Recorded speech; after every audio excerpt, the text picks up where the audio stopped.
to look at my phone now. You said what? You sent it to the Yeah, Instagram, or yeah. you I sent sent it. it to I sent you the Instagram link, but she's also on TikTok as well.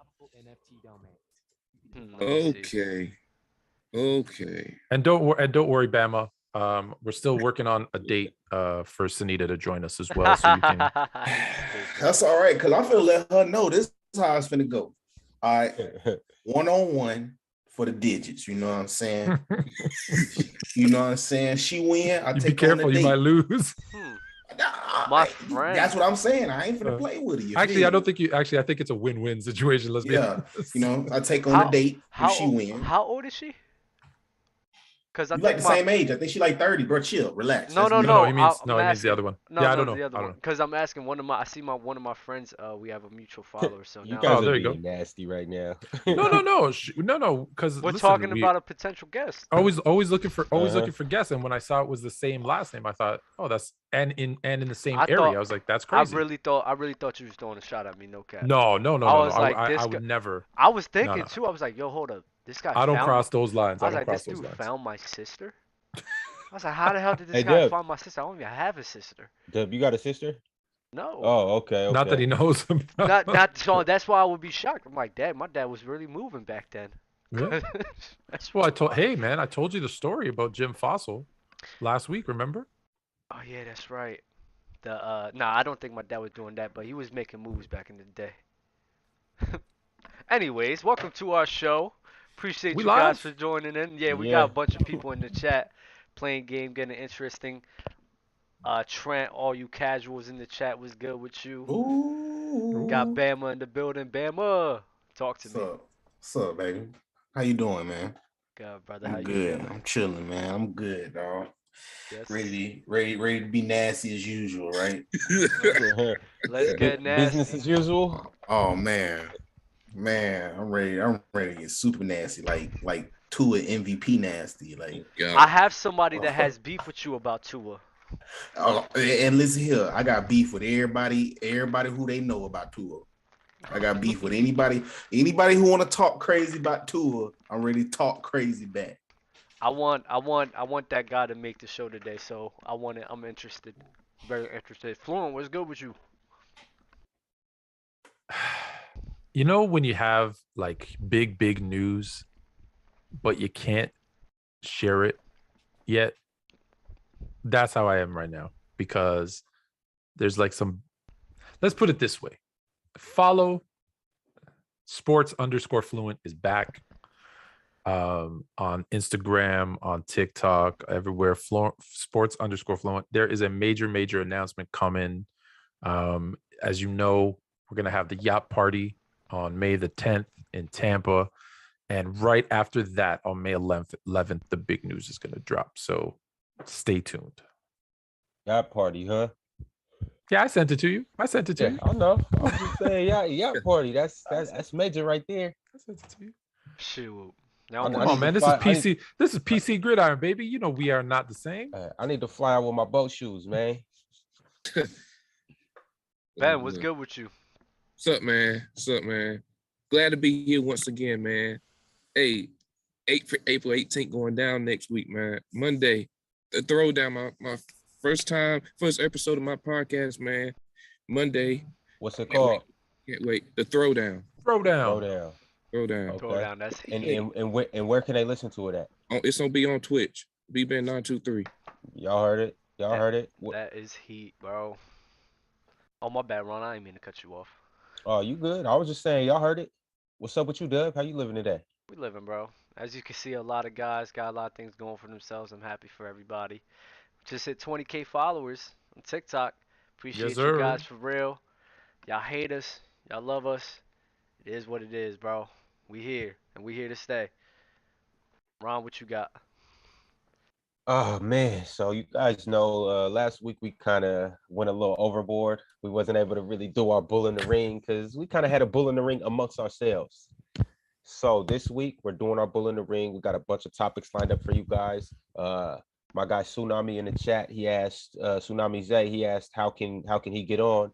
Just message us on the PC_gridiron Instagram, and if if you get selected, then I'm gonna send you the link, and you're gonna come on, and we're gonna talk about what we need to talk about and get everything off our chest. Yes, I'm sir. I'm sure Fluent to straighten all you guys out. All right, y'all ready? Y'all boys better beware. Don't come in here talking crazy about Tua. And bring the heat. Bring the heat for real. Bring the heat. Yeah, because you got to bring. This is the time when you bring all that heat, all that frustration. I love it. I love the energy, bro. You gotta bring the heat. All right, man. I don't hate Cooper Kupp. I do not hate Cooper Kupp. In Kupp we trust. My cup runneth over. Where's Garb the Fisted at? Garb the Fisted needs to be in the chat. Jesus. Praise our Lord and Savior. Come on the show, man.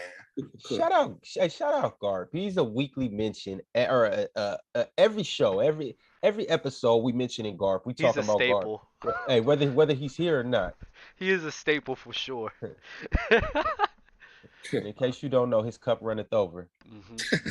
So Ron, you got one of the guys coming in yet or no? Yeah, I'm gonna shoot him the link right now. Mm-hmm. Send him right in. Let's go. Let's rock and roll. So if you guys are new here, we do this every Tuesday of every month. We didn't do it last week. We got way too off track for a tier list, but every Tuesday of each month, the first, we have you guys come on the show, do Bull in the Ring, and it's a way for you guys to interact with us, as a way for you to, get your takes out there and address anything you have, any issues you have between me, Fluent, Bama, Ben, Ron, anything, to come out, address it, and debate with us for a second. You're for one segment every time. That way we could get new guests on and new people on and keep a solid rotation of as many people as we can. It's a nice way of us including you guys in the conversation. So, hey, again, don't come on here trying to be cool. Don't come on here trying to be, all smooth and whatnot. Get nasty or get off. Mm-hmm. Pause. Super they know better than that. They come in and try to be our friend. Come on, oh man. My God. Get nasty or get off. Yo, I just sent my man a link. In the meantime, it was. So we jumping right in to the Bull in the Ring. Right. Or we doing topics? Well, we jumping right in. We got a player comparison coming right up. Okay. Before that, though, it was something unfortunate that happened this past week. One a real promising player. He unfortunately, he was in a situation where he lost his life. Talking about Dwayne Haskins. Just want to send my condolences to him and his family. And you hate to see something like this. A young, talented individual have to, go through something like this. Do we get any more condolences to the Haskins family? I think the fact what kind of player he was, I think, is irrelevant. So Adam Schefter, that was off-putting, bro. But other than that, do we know why he was jogging on the freeway? Has that come out yet? I didn't see it. We don't know yet. That's because that's crazy. That's that young man. Just it's a shame to ever lose any life at that young of an age. So it's terrible. It's sad to see. And Adam Schefter, man, I don't know. He didn't have to mention all that. What did he say? He mentioned he tweeted out, and he's like this, this quarterback who's had his ups and downs, struggling through Washington. He said promising Ohio State superstar Dwayne Haskins, who had struggles in the NFL with Washington Commanders and Steelers, has passed away. He was 24. I was like, Lamar Jackson called him out on it. You know what I'm saying? That's why I like that boy LJ, man. The thing about it though is I called him out too, except not as many people follow me as Lamar. So yeah, somebody needed to, and like Bama said, let's change that. Like these dudes are talented. When you play for the top of the top, you are one of one. It's few people that can do, like, on a count of a hand, that can do what he can do.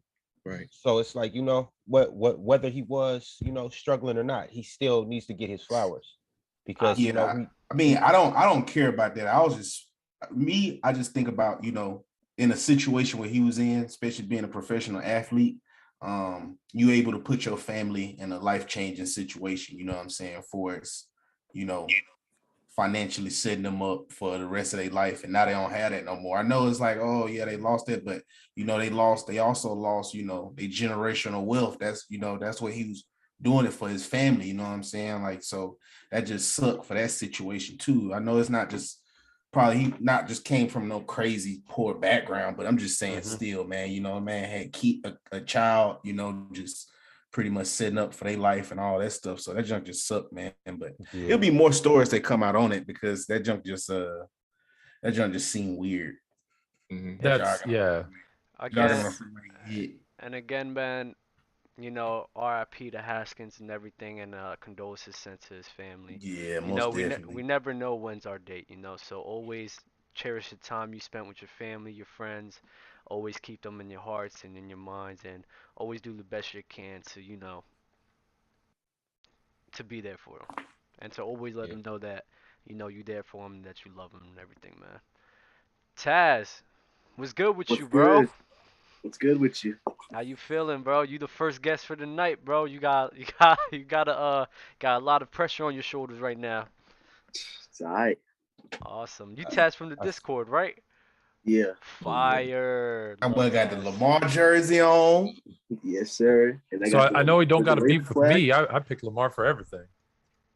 I don't know. You got some takes I could disagree with, but I mean, it is what it is. Yes, sir, Taz. Yes, sir. Taz, you know this is Bull in the Ring, so you know if it's something that you disagree with, or if you got a gripe with anybody on here, call him out. Man, Naji is not that guy, man. I'm telling you. Oh, Naji. Okay. Naji's not it. I don't even know if he's top 10 in his conference.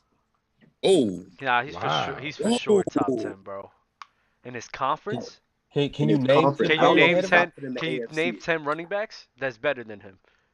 In the AFC? In the AFC, yes. Derrick Henry, Jonathan Taylor, Nick Chubb. Okay. Who's on the AFC? Wait, hold on. I can't think of 10. Gotta pull up his list. Wait, I hold on. I gotta pull up the list. My bad. Hey, Trent talking about you got too much dip on your chip. That's a lot of dip. That's a lot of dip. If you would have said top 5, maybe. Top 10. Joe Mixon. 5? You got Joe Mixon. Oh yeah, Joe Mixon. Mm-hmm. I made a list about that on TikTok. Wow, hold on, let me find. Joe Mixon had a don't save him. Don't save him, Ben. Right now. I'm definitely not better than J.K. Dobbins. I know that. Austin Eckler. But he's not better than J.K. And I don't know if he's better than Gus Edwards. But that's for another day. Because they're Ravens. No, because Gus Edwards is one of the hardest running backs I've ever seen in my life. Oh man, this is crazy right here. So if the Ravens traded with the Steelers, not that they would ever do that, Najee Harris for Gus Edwards, you're not taking that deal? I mean, as long as he's the backup behind J.K. Dobbins, then sure. But I don't know if I'm taking the deal. Why? Wow. Based off of what? What do you see that we're not? Because I don't think that Gus Edwards had almost like 800 yards rushing on 160 carries. Mm-hmm. If he would have got the same amount of rushing attempts as Najee Harris, he'd be at least in about the 1,300 range. So let me tell you. Why do you think he didn't get that many attempts? Because he's splitting with J.K. Dobbins. So let me tell you, like, the different type of situation between, you know, J.K. Dobbins and then Najee Harris. Najee Harris, literally, when you look at that offense for the Steelers, it's literally just him. The receivers was getting hurt, offensive line was trash, and Ben Roethlisberger didn't do anything to take the pressures off of him. So, yes, he had a lot of carries, yes, but the defenses didn't really respect the pass like that because at the end of the day, they knew that they could rush 4 guys and just stack the box on Najee Harris. So the attempts are not really with the attempts because it's a whole different team base. Like the Ravens have a strong passing attack with other weapons on the field like Lamar and Mark Andrews to take the pressure off of J.K. Dobbins. Najee Harris didn't have that. I mean, the only issue that Najee had, well, not issue, but like the only problem with his offense was that they don't have fantastic receivers or like a good tight end. So the offensive load is on him, but like the Ravens don't have that great of a passing attack. We have Mark Andrews, and that's literally it. But there's Hollywood's not fantastic. But there's still a threat Lamar's because dangerous on the run game. no. There's still a threat because Lamar Jackson is a threat with his arm, and they have to respect. And when you have a dynamic player like Lamar Jackson, it takes in that offense, Lamar is RB1. But yeah, he is RB. He RB1 over there. Greg Roman is a horrible offensive coordinator. He's bad. He runs. Our passing attack would be way better if he didn't run pee-wee route combos. So it's like a double drag and 2 streaks. So it's horrible. You're gonna tell me that Najee Harris, that J.K. Dobbins on the Steelers will be better than Najee Harris on the Steelers? Oh, he said Gus Edwards. Gus Edwards? Yeah. Gus Edwards. Gus Edwards say both. Gus Edwards. I give you J.K. Dobbins maybe, but Gus Edwards is nasty. I can't give you Gus Edwards. I'll take Naji over Gus Edwards. Gus Edwards in his career has started 13 games and has a total yards from scrimmage of like 2,000 yards. Najee Harris hit just under 1,700 in his first year and started 17 games as a rookie. These guys aren't on the same level. His whole career. Gus Edwards on not almost any other team, but put him behind. If Saquon wasn't in New York, put him in New York. He's a starting running back. Put him in Miami, he's a starting running back. Like he's not. You sound like a Ravens fan. Versus that might have been a Ravens take. It might have been. Definitely not better than J.K. Dobbins. Yeah. I will say for my whole take on Najee Harris, when I sit here and see Najee Harris, I really see Le'Veon Bell 2.0. That's exactly how I see it. For me. How? Because when I see him run, he's very too early, Doug. No. I'm saying I see the potential of Le'Veon Bell 2.0. Because when I see him run, he's very patient. He really picks which holes he's gonna hit, and the receiving threat, bro. It's like it is what it is. I really see Le'Veon Bell and Najee Harris, bro. Like, Doug, do Najee got that patience that Le'Veon got though? We on. Like does anybody have that patience? Ben? No. But it's very comparable. All running backs got it. I mean, Le'Veon got that jump where he stopped. I mean, that's just with his speed. All of them got different speeds, so they approach it slightly different ways. I see what Dub's saying because Naji honestly could be a receiver too on any team, just based off how well he catches the ball at the backfield. That's always how Bama used him. You know what I'm saying? Even if you go back to that Florida game, they shut Naji down running the ball. He only had like 30-some carries running the ball. He ended up having over 100 yards. Why? Passing. He able to catch the ball at the backfield. And the Steelers, I mean, I could see that. They got rid of Le'Veon to get another, basically, younger Le'Veon, except this one just jump over you instead of doing that little patient run, that little stop in the backfield what Le'Veon do. Instead of doing that, now this one just jumps over you. You know what I'm saying? So it's just he does have a little of that as well. He definitely does have it. I do see it. That's why I like Najee Harris. And like you said, the wide receiving threat is crazy. But you guys have these takes all the time, and I gotta ask the question. It's impossible to do what you're doing because you're comparing what could be, what he might do, his potential, to what Najee actually did. Najee had a great year. Najee had a great year. Amazing. So that's what I'm saying. Like even the J.K. Dobbins, the Gus Edwards take, although potentially could be true, they haven't done it. I have that's my biggest problem with all these kind of takes that we do is when we say this person could do this. Dub, you do this all the time with my man Cooper Kupp, versus what the guy actually did. Compare what they actually did. I could do many different things, but bro, Le'Veon Bell in one of his best seasons had 1,200 yards. The same way that on 321 rushing attempts. Same way with Najee Harris. Oh, I'm not comparing him to Le'Veon. Le'Veon was a problem, but what do you mean? I'm looking what I've seen this year. I like the talent what I've seen, and I see a lot of Le'Veon Bell and Najee Harris, which is why I'm so high on him. And the stats, if we really look at the stats, it's very comparable. Very comparable. Anyways, that's it. Yo, Taz. Yeah. So we see the Baltimore poster in the back or cover or whatever that may be. We see you got the jersey. Yeah. So now I got a question for you. Where does Baltimore finish this year? in the AFC? Well, that really depends if Deshaun Watson is playing however many games, because I think he misses 6, maybe 8 games this year. Let's not speculate until we know. Let's say he doesn't miss any games. So if he doesn't play a game, then I got us either second or first in our division. And then if we win the division, we're either third or fourth in the league, or if we are second, we're 6 or 7. So are you saying you guys are that Cleveland's going to be better than you guys? Depending on what I see from Deshaun Watson this year, it's a possibility. Okay. And where's Lamar amongst quarterbacks in the league? Did you see our quarterback ranking? Yeah, of course I did. Okay. Where's Lamar at? Top 5. Where at in the top 5? He's not better than Mahomes, Brady, or Rodgers, so I'll put him at 4. And who rounds out your 5? Josh Allen. That's not ridiculous. That's not ridiculous to say that. That's not ridiculous to say that. Ridiculous to say that. Now, Taz, I need to know your top 5 receivers now. In the league, more specifically, where's Cooper Kupp and where's Davante Adams? All right. So are we saying MT is playing or not playing? Huh? Are we saying what? Michael Thomas is playing or is he not playing? Yeah, Michael Thomas is good. He's in there. Oh man. All right. So we got Davante Adams 1. Oh no. Justin Jefferson 1. I like it. That's 2. Tough. I like that too. I really do like that. Michael Thomas 3. Oh no, I don't like it no more. Stephon Diggs 4, and Cooper Kupp 5. Ooh, stay right there. Cooper Kupp is 5th.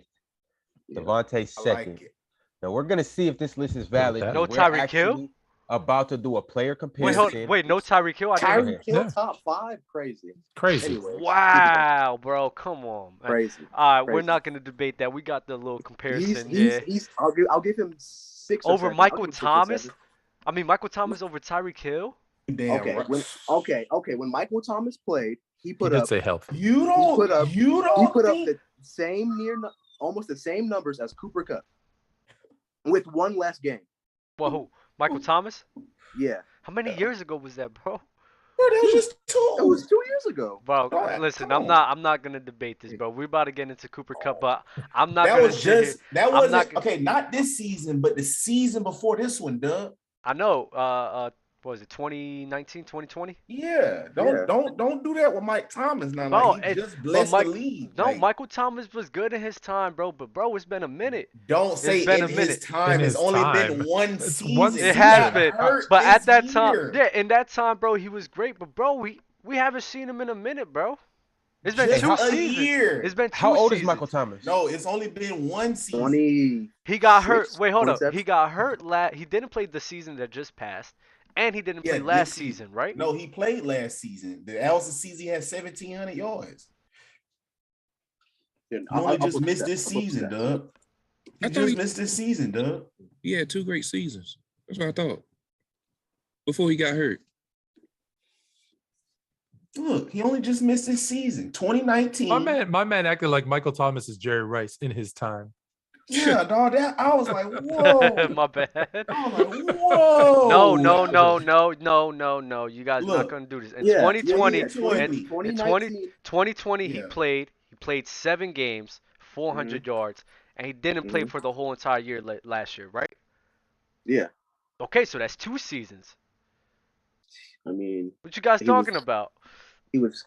I mean, I guess. It's more like 2. It's more. Y'all like making me feel like I'm crazy, bro. I'm like, in my head, I know it's been 2 seasons since I've seen a healthy Michael Thomas. But maybe, but you tripping though. Yeah, no. You tripping. The chat's going crazy that Taz left D-Hop off the list. D-Hop is crazy. D-Hop's not top 5 no more. Man. But Michael Thomas is top 3? Why not? Because he hasn't, he's not the same D-Hop from Houston.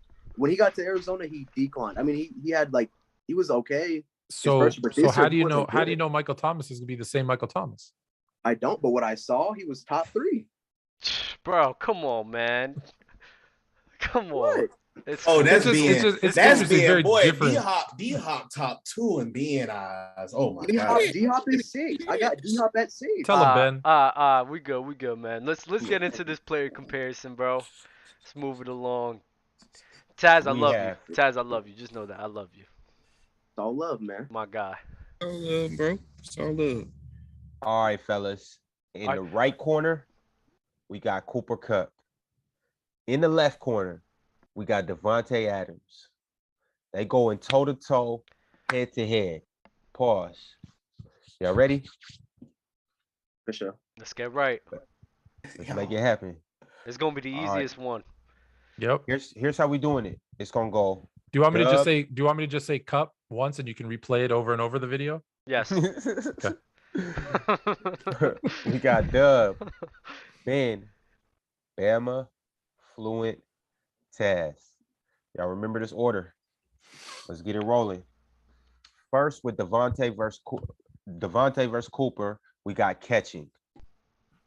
Dub. Davante. Ben. I'm going Kupp. Yeah. I'm going Kupp. Emma. Yeah, I gotta go Kupp on that one. Fluent. Kupp. Taz. Davante. Okay. Route running. Dub. Davante. Ben. Davante Adams. Bama. Davante slightly. Fluent. Cooper Kupp. Taz. Oh my god. Davante Adams barely. Speed. Dub. Davante. I'm sorry. I'm excited about this. Davante. Davante Adams. If you lie, if y'all two lie, I swear, bro, I'm gonna leave in-game speed. this. I'm gonna leave Or this just show. or just like in-game speed. They're not. Even they're if not, you go, it's not the Olympics. Even if you In-game go, speed. even if you go in-game speed, what? Man. I'm gonna just go Devontae Smith for the coach. I mean Davante Adams, bro. Dog. I don't want the culture to be mad, but I'm thinking Kupp got the speed, bro. I don't care, T-Bone. Yeah, it's Kupp speed. Jeez. I'm doing it. Kupp got the speed. Yep. Kupp got the speed. He got it. Bama. Hey, Kupp. Oh, Bama. I think if y'all did a foot race, you and Davante Adams, I think you will beat him. Yo, For bro, real. come on, bro. Real deal foot race. How old's Davante Adams right now? I think he might be 31 or 32. Ooh, I got he might be losing. He might have lost a step. Fluent, what's your pick? I give Davante Adams by a hair. Jesus Christ. Davante Adams. We got catching in traffic. Ooh. It's hard. Kupp might get this one too. I'm sorry. Like, that's what I'm trying to tell you. Y'all should have did this because when you really think about it, it's come on, Dub. Oh yeah. Catching the traffic, Dub. Davante Adams. Oh yeah, you just want to give it to him. Oh, Dub. I'm going Kupp by a little bit. By a little bit. That's crazy. I don't care. He can get a little bit of a lot. It got to be him. Bama. Kupp. Kupp. That was easy. The slot receiver who has to do it more. Kupp. Yeah. Definitely Kupp. All right, we got red zone catching. Oh man. Cooper Kupp. Again. Oh, good answer. Ben? Wait. He Red did. zone. I said red zone catching Cooper Kupp. Oh boy. Oh man. That one's close. It's Yeah, this is very close. I say Davante Adams. Okay. Bama? What does a cup do when you pour something into it? It catch it, right? Come on now. Cooper Kupp, man. Cooper Kupp, man. They gotta be on TikTok. TikTok. So one receiver in the red zone has a 70% catching percentage. The other has 66. One has 13 touchdowns. The other has 10. Guess who has the 70% and 13 touchdowns? Oh, that's Cooper Kupp. Oh man, it's running over. Davante Adams. That's crazy. I went with Cooper Kupp on that one, and you went with Adams. Playmaking. Davante Adams. Davante.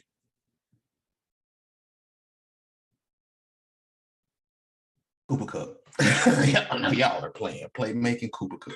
Yeah, the Super Bowl MVP, Cooper Kupp. Cooper Kupp. Possession catch. Cooper Kupp. Cooper Kupp. Kupp. My cup runneth over with all these cup answers. Cooper Kupp. Vertical threat. Davante Adams. Davante Adams.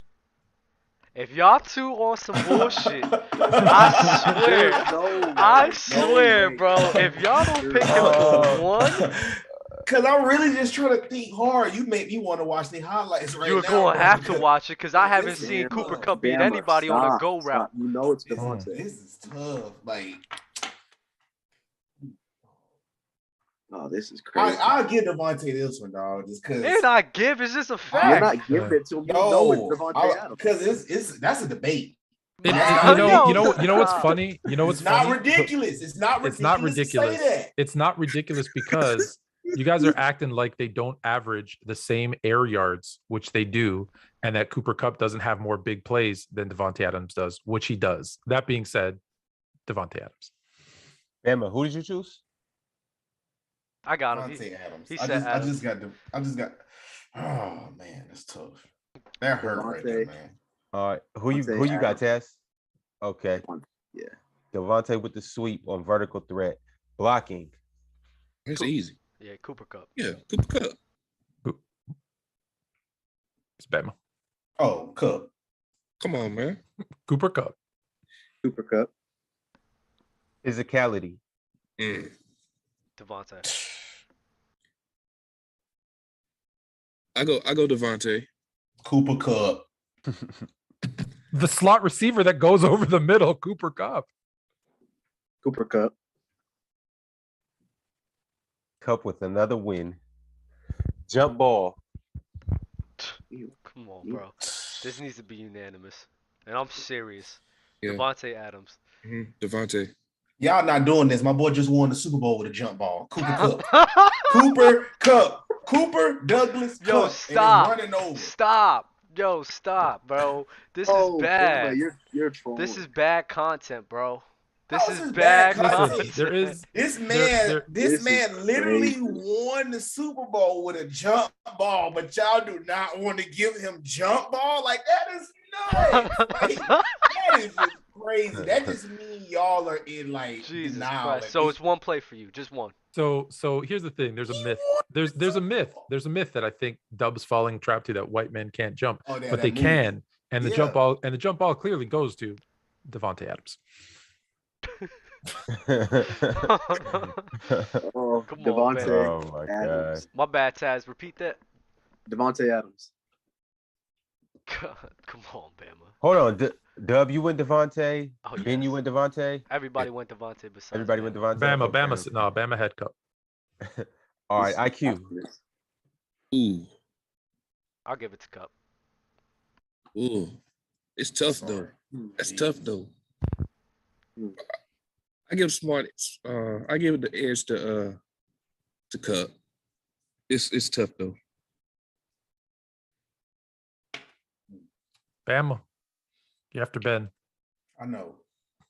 I just got to think, dog. Oh, okay. You're doing calculations? It looks like you're deep in thought. It's tough though. Okay. I'll give it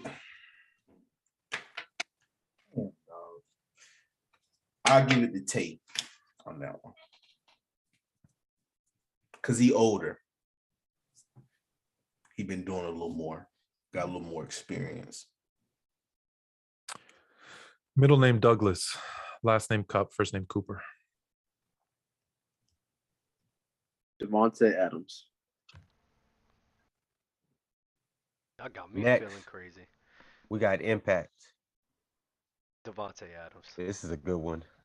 It's an easy Say that again, Dub. Davante Adams.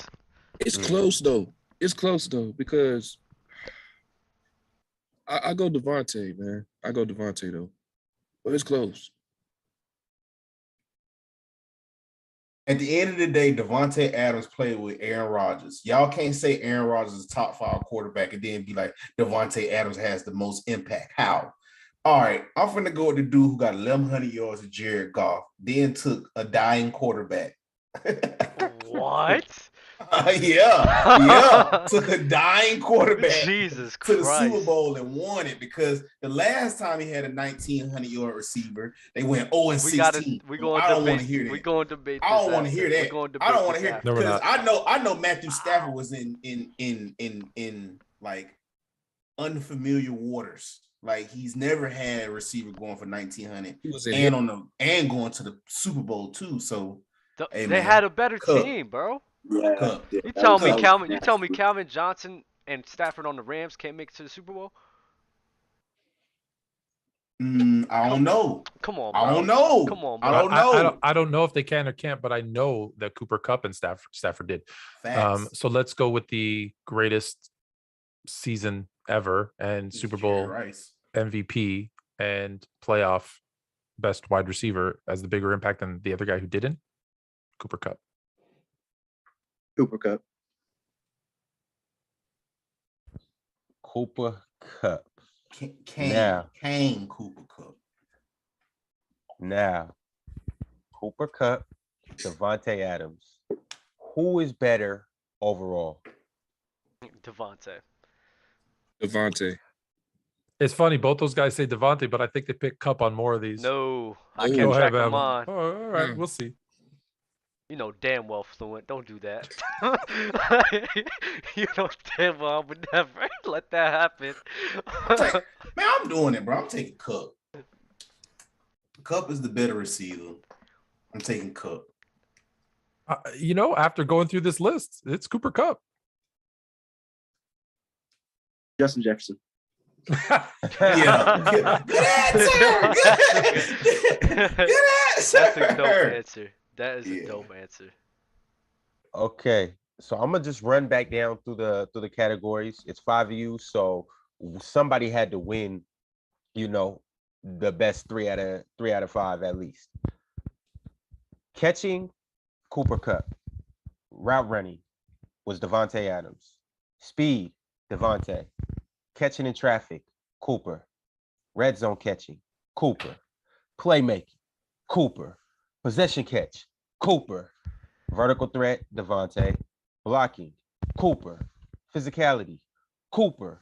Jump ball, Davante Adams. IQ, Cooper. Impact, Cooper. And better overall, it was tied.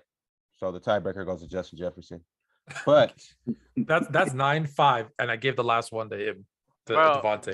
This was been hijacked by y'all two, Fluent and Fluent and Bama, over here lying, just flat out hey, lying. Hold on.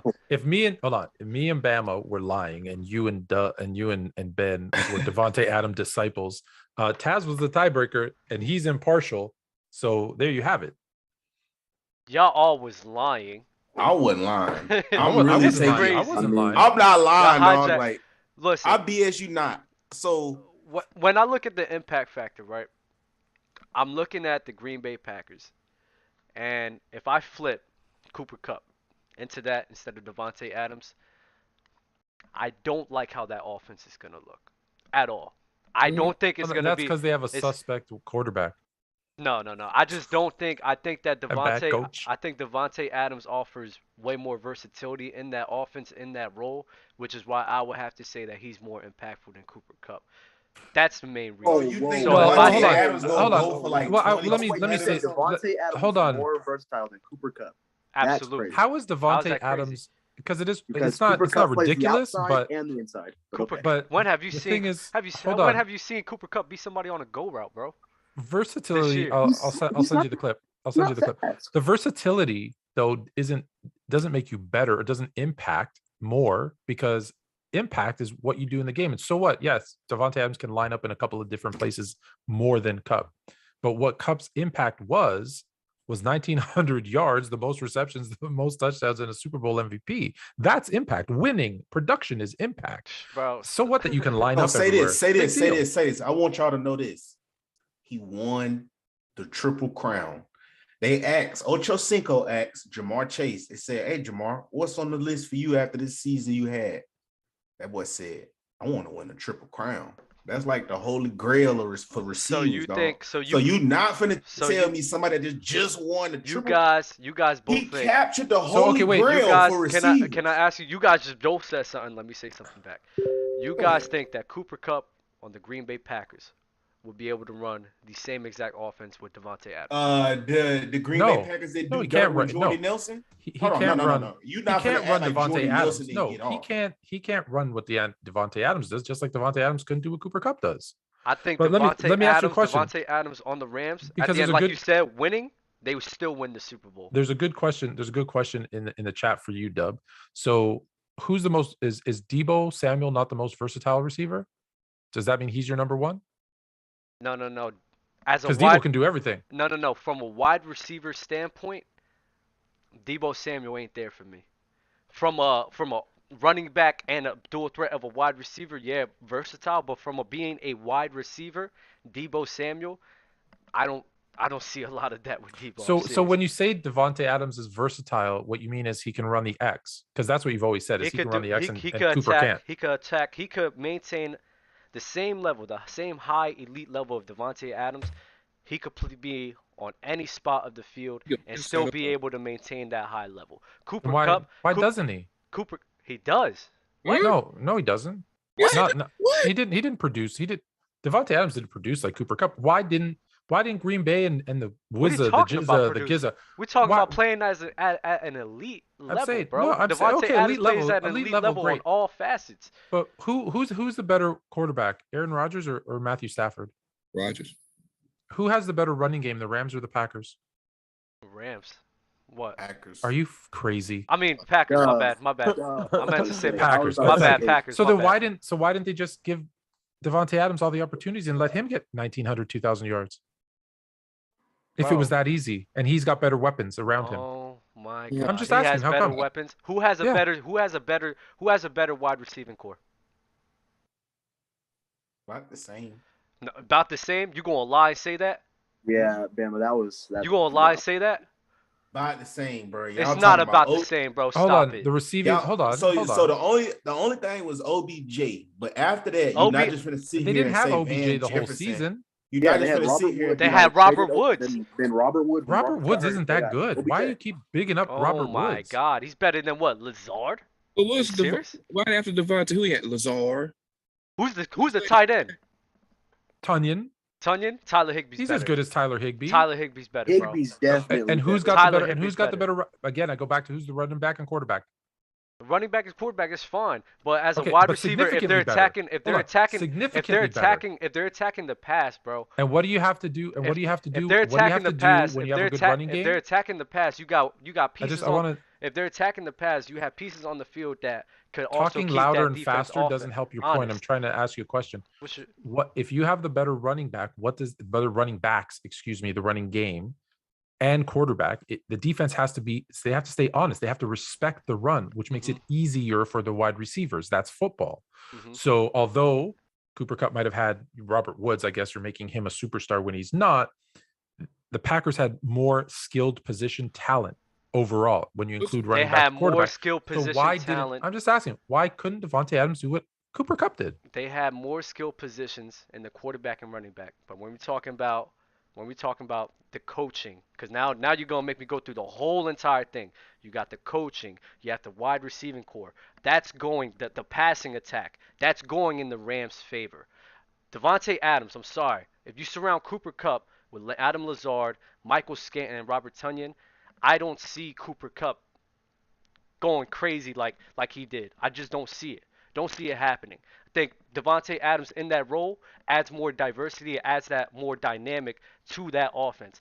I'm sorry, if I got to match up Hunter Renfrow and Cooper Kupp alongside each other, I don't like the way that offense looks. That offense looks terrible in my eyes because it's going to be check down offense. If I match up Davante, I don't know who Tyler. If I match up Davante Adams and Hunter Renfrow against each other, that's a crazy offense because they both add different things to my offense, and they both could keep defenses honest with both of their talents. I just want to say something to Tyler Lehman, who says it's not Davante Adams' fault that the special teams suck.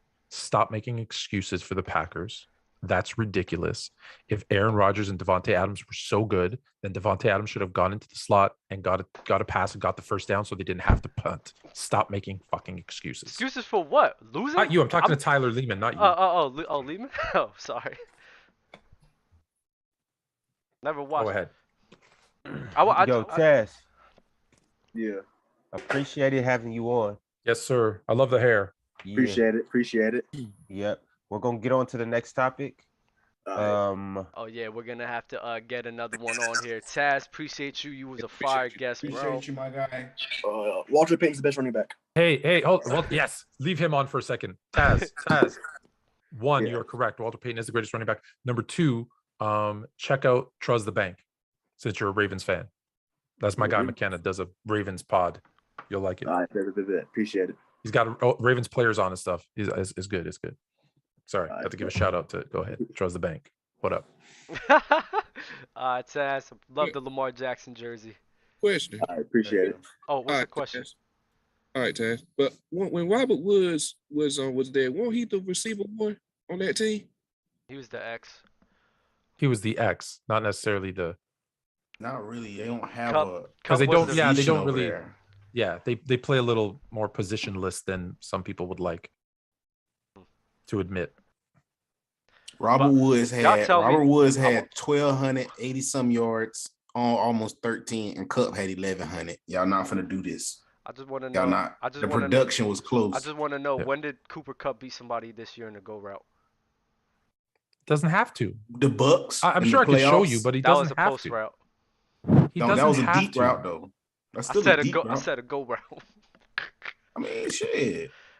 When did I'm trying to think of when did Chris Paul dunk on someone? Does that make him a bad point guard? Like, your point makes no sense. That's a weak one. Because yours makes no sense. I'm trying to think of something else that makes no sense. Yo, Terrence. Yo. Oh, what's good, bro? What's good? How you doing? Trent did he really? Trent, he dunked on Dwight Howard? Get out of here, for real. He did dunk on Dwight Howard. Pulling something out of the air. I'll look it up.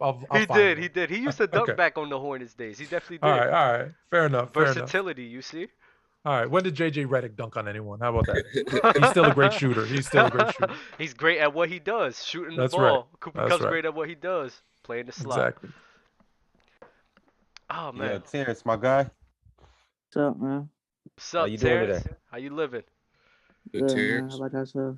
Good, bro. Can you do me a favor and turn your camera sideways? Is better? No, the phone. Like this. Just turn it. Yeah, the phone sideways. Yep. That way. And take the lock screen off. Yeah, unlock the screen. Oh yeah, he got the YB. Do you guys lock your screen? I've noticed that a lot. A lot of people, you guys lock your screen on your phones. We should do a poll. I don't lock that. We should do a poll of that. We should do a poll. I don't know. I'm curious. I always lock my screen. I hate when it turns to the side and my screen get to flipping around and stuff like that. Yeah. I feel that, bro. I like watching videos, so I'm always allowing it to happen. Terrence, what's up, bro? How's everything? Good, man. Good. You ready? Taking it day by day. How long you been watching the show? I think since like the first time I put on my For You page, I was doing like the list. Fire, bro. Wait, what TikTok was it? I think it was a Nick Chubb one. Nick Chubb one is an elite one. Yeah. Do you have any gripes with people on this show or anything, or you just here for a good time? Yeah. Well, yeah, I know you got a problem with somebody. It's okay. Let them know if they being nasty. They need to know this. You talking about me, Ron? No, I said they. I didn't say Dub. But see, that lets me know that you got a guilty conscience right now. I do. It was mainly, I think I just seen something before I even hopped on here. It was a quarterback list, and seeing Russell Wilson below Lamar Jackson, I felt kind of disrespected. I'm a Seahawks fan. What you can feel disrespected all you want to. He got piggybacked in that Super Bowl he won. They put the Super Bowl in his hands for the second one, threw a pick. That's how we know who Malcolm Butler is. After that, Nothing else. He That's cooked true. too much. Dub, make Don't me a like moderator. what he cooking. Make me a moderator, Oh, Dub. my I bad. see I'm gonna have to mute some people today. I got you here. I always Yo, forget Terrence, where are you from? I'm from Virginia. You from Virginia? So how are you a Seahawks fan? How are you from Virginia and a Seahawks fan? And Ben, how are you from North Carolina and a Seahawks fan? Oh, go ahead, Terrence. Well, basically, I've been in like since I think the year before they went to Super Bowl with the Broncos. I've been a fan since. So I think that's just damn really. Got you. And I just been a fan ever since Marshawn was there, man. Because Marshawn was one of my favorite running backs. Yeah. So yeah. fire. It's easy to like the made Seahawks. you a fan. That Beastquake Well, run made you a fan. since he's a Russell Wilson fan, Ron, you want to talk about the little Broncos topic we had about? Yeah, we definitely can do that. But before we get to that, my guy VJ Norwood with the $5 super chat. He said, "Are Bama influence serious? Look at the targets Adam gets compared to everyone else. He was the receiving core." Preach, brother. And still didn't put up 1,900 yards, 16 touchdowns, 160. I'm not gonna lie. I'm not gonna lie, Bama. I'm not gonna lie. Why Davante Adams ain't never won no Triple Crown? I don't even think you believe yourself, bro. I'm looking at your face right now. I'm like, and you're like, you don't want to say this, but you're like, oh, I'm gonna say this. I know because it hurts because Kupp really, he really a goat, bro. Like I can't even stunt no more. Like I'm done. Like it's been a disservice to myself because at the end of the day, let me ask you this: since he just such the receiving core, right? Why he ain't won no Triple Crown yet? Just tell me that. It's a hard feat, bro. It's a hard feat. It happens. You always get your Cinderella stories every now and then. The Eagles won a Super Bowl, bro. How can you explain that? Big Dick Nick. With a backup QB. How do you explain that? You got Cinderella stories sometimes, man. Well, no, hold on. You're an Eagles fan, and you're gonna downplay the defense that went on like a ridiculous run. That the whole underdog with those ugly ass masks, probably better looking than their faces. But I have my own. Exactly. Well, again, probably helps. But my point is that was Cinderella, but it was also a defense. We've seen it with the Giants. We've seen it with the Ravens. Teams with great defenses or that go on defensive runs can win Super Bowls. That's. It was still a Cinderella moment, though. I'm not trying to discredit. I would never try to discredit my team, but okay, you not like really ugly we didn't think we was gonna win it with backup QB, man. It's crazy, but hey, I mean, he against the Vikings, he went crazy. And even in the Super Bowl, you would really tell me and sit here in my face that you going into that game, we knew it was gonna be a shootout. You thought that Nick Foles could have beat Tom Brady? Never in 100 years. Exactly, it's crazy. Yeah. All right, so Ron, what's the topic, bro? All right, man. Y'all ready to get into it? Yeah. Yes, sir. Here, you ready to rumble? Yes, sir. All right, let's do it. Our next topic, I need to know from you guys: do the Broncos have the best wide receiver core in the NFL? No. Because you got the Bengals. You got Chase, you got Higgins, and you got Boyd. So the Broncos got Cortland Sutton, KJ Hamler, Jared Judy, and Tim Patrick. They might be the most underrated receiving core, maybe, but they're not the best because the Bengals still exist. The Rams, who will have Cooper Kupp, Allen Robinson, I'm assuming Van Jefferson, and possibly re-sign OBJ. They're in the mix. Like there's so many good receiving cores. No, it's not it. Broncos ain't it. I don't see it as well, but I guess we're going to the next one right under it. Who do you guys think is the biggest threat to the Chiefs in the AFC West? Come on. Everybody except for the Chargers. Know that right now. Bama, please stop, please. I know you finna get mad. I know you got a man crush on Herbert over there. but they got the fourth best team now. We gonna see, man. They got a defense now. We gonna see. Attack, Ben, attack him. I know you got a lot on your chest. Attack him, bro. No, Justin Herbert got his weapons, man. Keenan Allen got Mike Williams, got Austin Eckler, got a good O-line. Then you got the defense with Khalil Mack. You got Derwin James. He stay healthy, the best safety in the league, and you got Joey Bosa. Like they got a defense now. They got great players. Inside JC Jackson too. Yeah, and they got JC Jackson. Like, come on now, they got JC on that corner. Like, they got it. Now we gonna see Justin Herbert win. We gonna see him win. Everybody is a threat to the Chiefs because the Chiefs are the only team in that division that got worse. The Broncos got better. The Raiders got better. Although we know Davante Adams isn't the best now, but he's still up there. But the Raiders got better. The Chargers, I think people forget. There's this recency thing that people forget.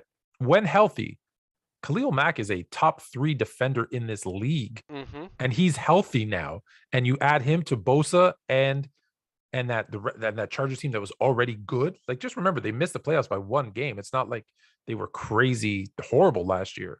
So every single team is a threat, but the Chargers are the biggest threat. They took the biggest jump forward, but everyone in that division got better, and the Chiefs got worse. Terrence? I agree with Tony. I mean, the Chiefs probably is like worst team, trading Tyreek. Now everybody will focus on Kelsey, man. Like double team probably now. I agree. And really, I see the Chargers the biggest threat to the Chiefs, honestly.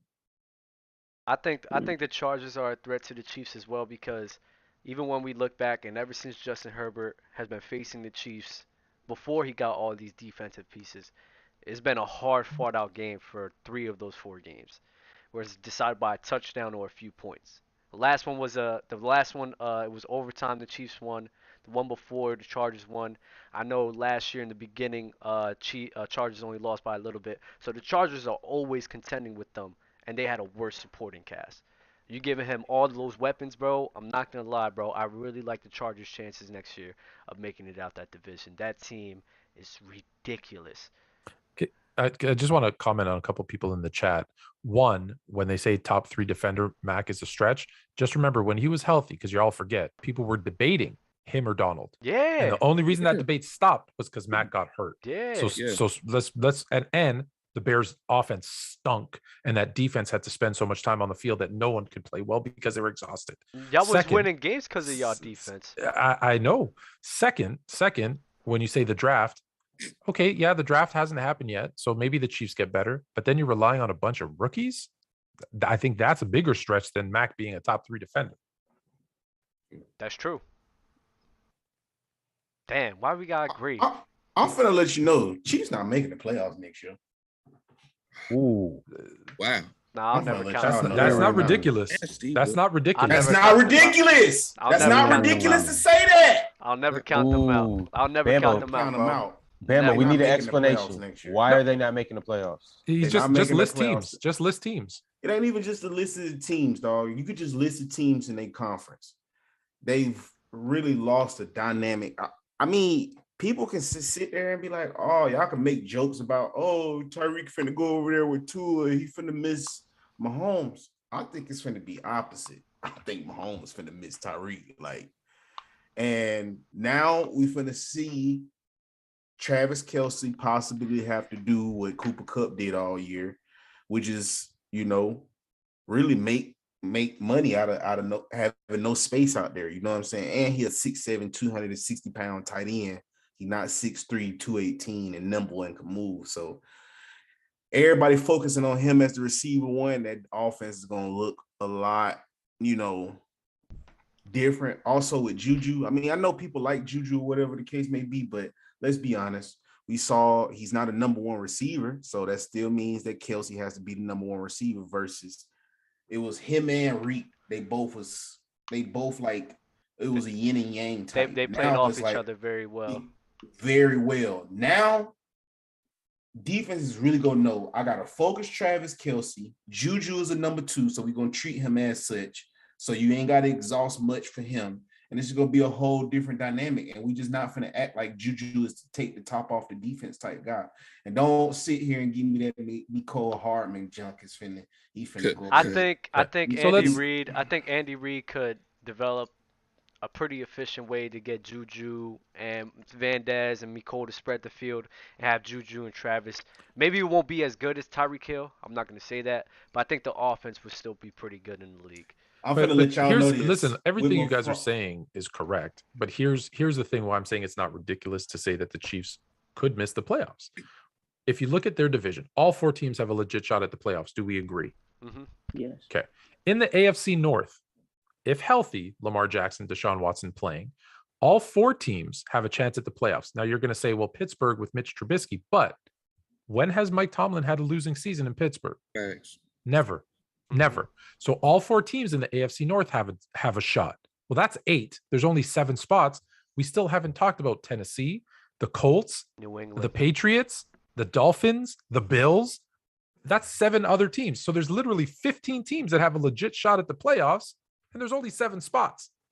And the team that got worse, the Chiefs, might be on the outside looking in. It's possible. I'm not even factoring all that in there. I know. I said everything you said was true, but then on top of what you said, there's that. Because I'm keeping it in-house because people is just like, I don't think people realize like how crazy this is right now. Listen, those pieces, Valdez-Scantling, Juju, and you can even add Nicole up in there, that's not finna replace what Tyreek Hill. You're right. So this is what I want to go back to. Y'all can sit there and talk about, Darren Williams Damian Williams didn't do nothing in the Super Bowl. All right, y'all want to go back to that 3rd and 15 play, right? Patrick Mahomes just running around for his life with like a chicken with his head cut off, and magically 60, 70 yards down the field, Tyreek Hill is butt booty naked. Mm-hmm. So you really finna sit here and be like, oh man, that was just a hell of a throw by Mahomes. You threw it to a wide open man. Like, I'm not just finna underestimate like what did this dude do to get Little League wide open to where he can run like a chicken with his head cut off and just find you magic down the field. All like, how are you wide open in the playoff game like that? So now you finna go. I don't think Valdez-Scantling possessed that. So now when you do them chicken with the head cut off plays, you ain't got that down there. You think Juju gonna be open like that? You think Valdez-Scantling? Y'all really think Nicole finna be open like that? Nah, you're right. You're right. You can't replace that. Can I add in another piece? Mm-hmm. Because to the point of their division being so good, let me give you the 4 years because you're big on Mahomes over the last 4 seasons. So first year as a starter against his division, 5-1. Second season, 6-0. Third season, 4-2. Last season, 5-1. You think that's going to happen again this year with how good all 3 of those teams are? So you're taking a team that wins 5-6 games in their division. It might be 3. It might be 2. That's going to take a toll on that team too. People, you got to look at those things too, right?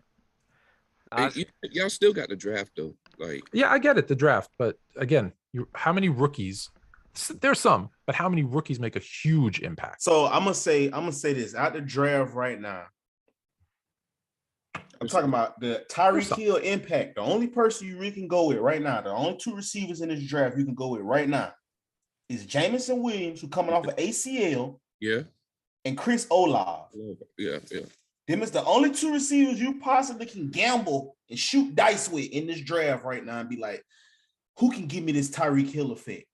So you gotta deal with one dude he coming off an injury, and then the second dude, I mean, I don't know, like, because it's another dude that played on Ohio State that's a better receiver than him. So it's like, damn, he wasn't even the best receiver on his team. Like, so it's like, I don't know. And then Chris Olave only ran 4.36 at the combine.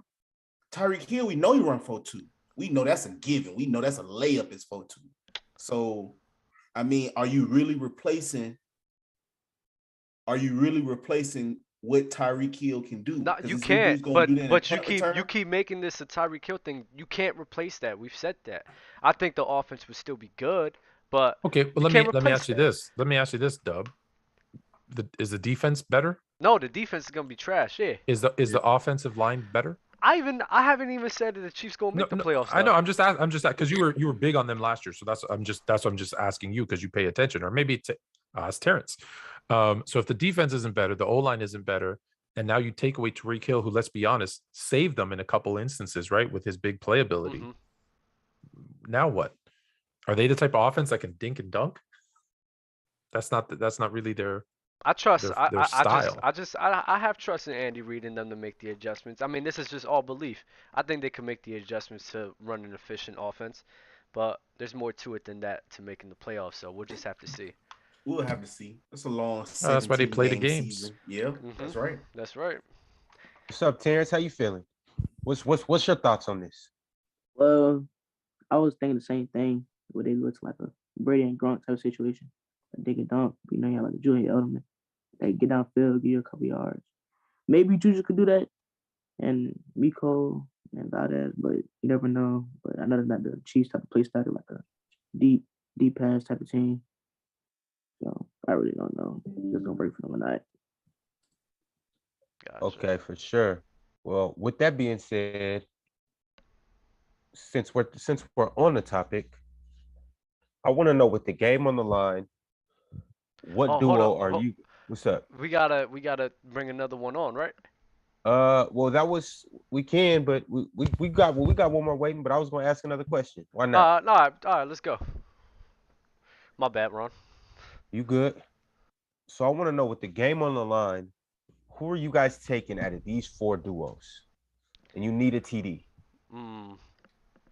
You got Josh Allen, Stephon Diggs, Patrick Mahomes, Travis Kelce, Tom Brady, Mike Evans, or Matthew Stafford in the GOAT Cup.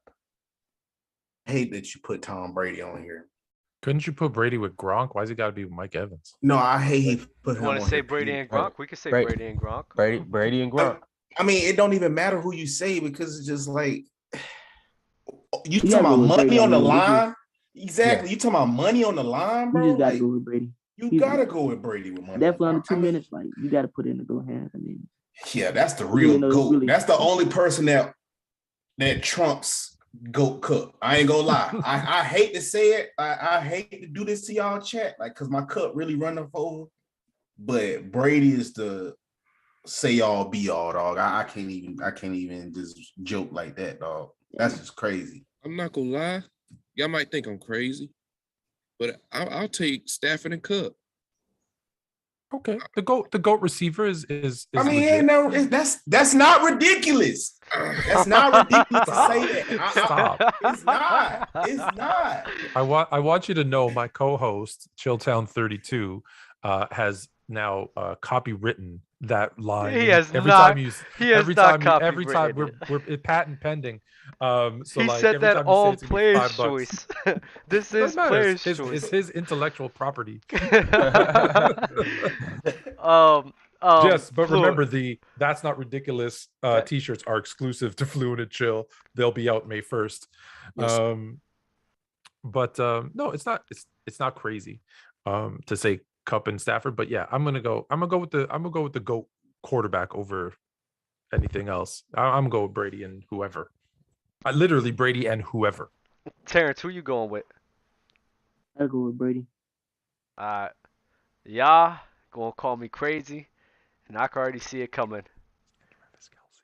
I'm picking Matthew Stafford and Cooper Kupp. When I seen, like, I don't take away from players. Like, don't get it twisted. I don't take away. What I seen those two did in the playoffs against the Bucks, even in the Super Bowl, bro. Yeah, that was one of the touchdown to win. And they got it. That was some big dick energy, bro. That was crazy to me. That was one of the most clutchest things I've seen from a duo. So I have to go with Matthew Stafford and Cooper Kupp. I still feel the same way. I really thought you were going to say Mahomes and Kelce. No.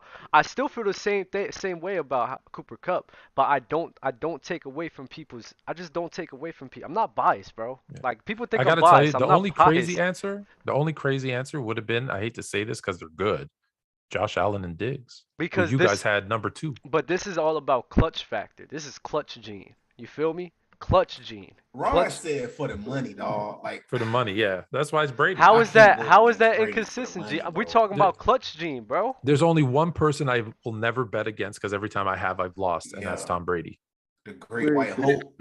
Hey, I bet against Brady twice with one of my favorite quarterbacks of all time, Eli Manning, and I won. That's you know that has more to do with defense than wait. People getting twisted. This is game on the line, final TD for the drive, bro. Like that's what I'm going off of. Like, I'm sorry. And so for everybody who picked Tom Brady and whoever he has, now I want to know. Tom Brady's now out of the conversation. Tom Brady has left the building. All right, yeah. Who do we got now? This is where it gets interesting. Who are you going with? And it doesn't have to just be. Bro, you can give me Butter Mayfield and Cooper Kupp. If Cooper Kupp is on this list, I'm going with Cooper Kupp, dog. It's not ridiculous. It's not. Yeah, Butter. You ready to hold that clipboard, my boy? Is he even gonna have a job next year? To answer your question, and here you go, Dub. I'm gonna give your guy some love too. Yeah, I'm going Stafford and Kupp because they did it in a Super Bowl on the line for the money. They did it, so I saw them do it. They did it against Brady as well. So is Stafford and Kupp unanimously the second choice after Brady? Yeah. Okay. I understand the Brady thing too. And so here's my question for you guys, because let's not act like we haven't seen water turned into wine, shit turned into sugar by Patrick Mahomes, and he turned the water into wine. There's only one man that's been able to turn water into wine. And who was that? He turned tea into whiskey. Only one person turned water into wine, but I once turned $2.99 into a burger, fries, and a Diet Coke. So straight up, just saying. So nobody's showing no love to Patrick Mahomes and Travis Kelce. I think they're definitely number up two. there. They're number Patrick two. Mahomes and Tyreek Hill. If it was Patrick Mahomes and Tyreek Hill, now we talk. Hey, let's I said we're taking the reins off of it. We're choosing a quarterback in anybody. But I Even think though it's they're not tough. together, we've already seen them. I think it's tough because the Chiefs had Kelce and Hill there, and it wasn't just like a dual threat. It was more like a trio. Like in that playoff game with the Bills, you seen Tyreek Hill come up clutch. He took what was like a 60, 50-yard slant all the way to the crib. Then Kelce back and forth. He did his thing in the final drive. So it's like that's like a whole trio threat, and it's kind of hard to just nail it down as a duo with just Mahomes and Kelce. And you're just saying current, right? Yeah. Okay. I'm going Justin Fields and Darnell Mooney. Oh, Jesus. That's not ridiculous. That's not ridiculous to say that. Darnell, hey, bro, y'all sleep on. Hey, if they're playing my Darnell Mooney, I love Darnell. Darnell Mooney is nice, bro. He's a demon. Can I, we make this show international, and I teach you guys about the Greek language. So I'm not going to tell you. I'm going to tell you, but I'm not going to tell you. Do you know what his last name, what it means in Greek? What does it mean? It's that private area that you love to enter in a woman. Oh, Jesus. That's what it means. Who? Whose name? Oh, man. Darnell Mooney. Damn. If you say Mooney to a Greek person. All right. I think Terrence. Hey, Fluent. I think. How old are you, Terrence? I'm gonna be in Greece. Yeah. Don't use that word. It's a bad way of saying it. Gotcha. If you're not over 18, bro, please don't say that word. Yeah, do not. You teaching kids? This is what you gonna teach kids, bro? What's wrong? I'm telling you. You know what happened? I yelled out his name, and my mother-in-law looked at me. She's like, "Yo," and I was like, "No, it's his last name. It's his." I had to explain. This guy's insane. So teaching kids Greek language. Ugh. Hey, you already know 6,000 words in the English language. Bad words. 6,000 words in the English language are Greek, so you already know Greek. Mm-hmm. Yo, Terrence, my boy, it was nice having you on. Is there anything else that you may want to say before you leave the show? It's okay to say F dub. You can do that. Speak now or forever hold your peace. Or screw. Even if you want to let off a Mooney to Fluent, go ahead and do it. I just want to see one thing. Don't What's be up? shocked if the Seahawks will make the playoffs this year.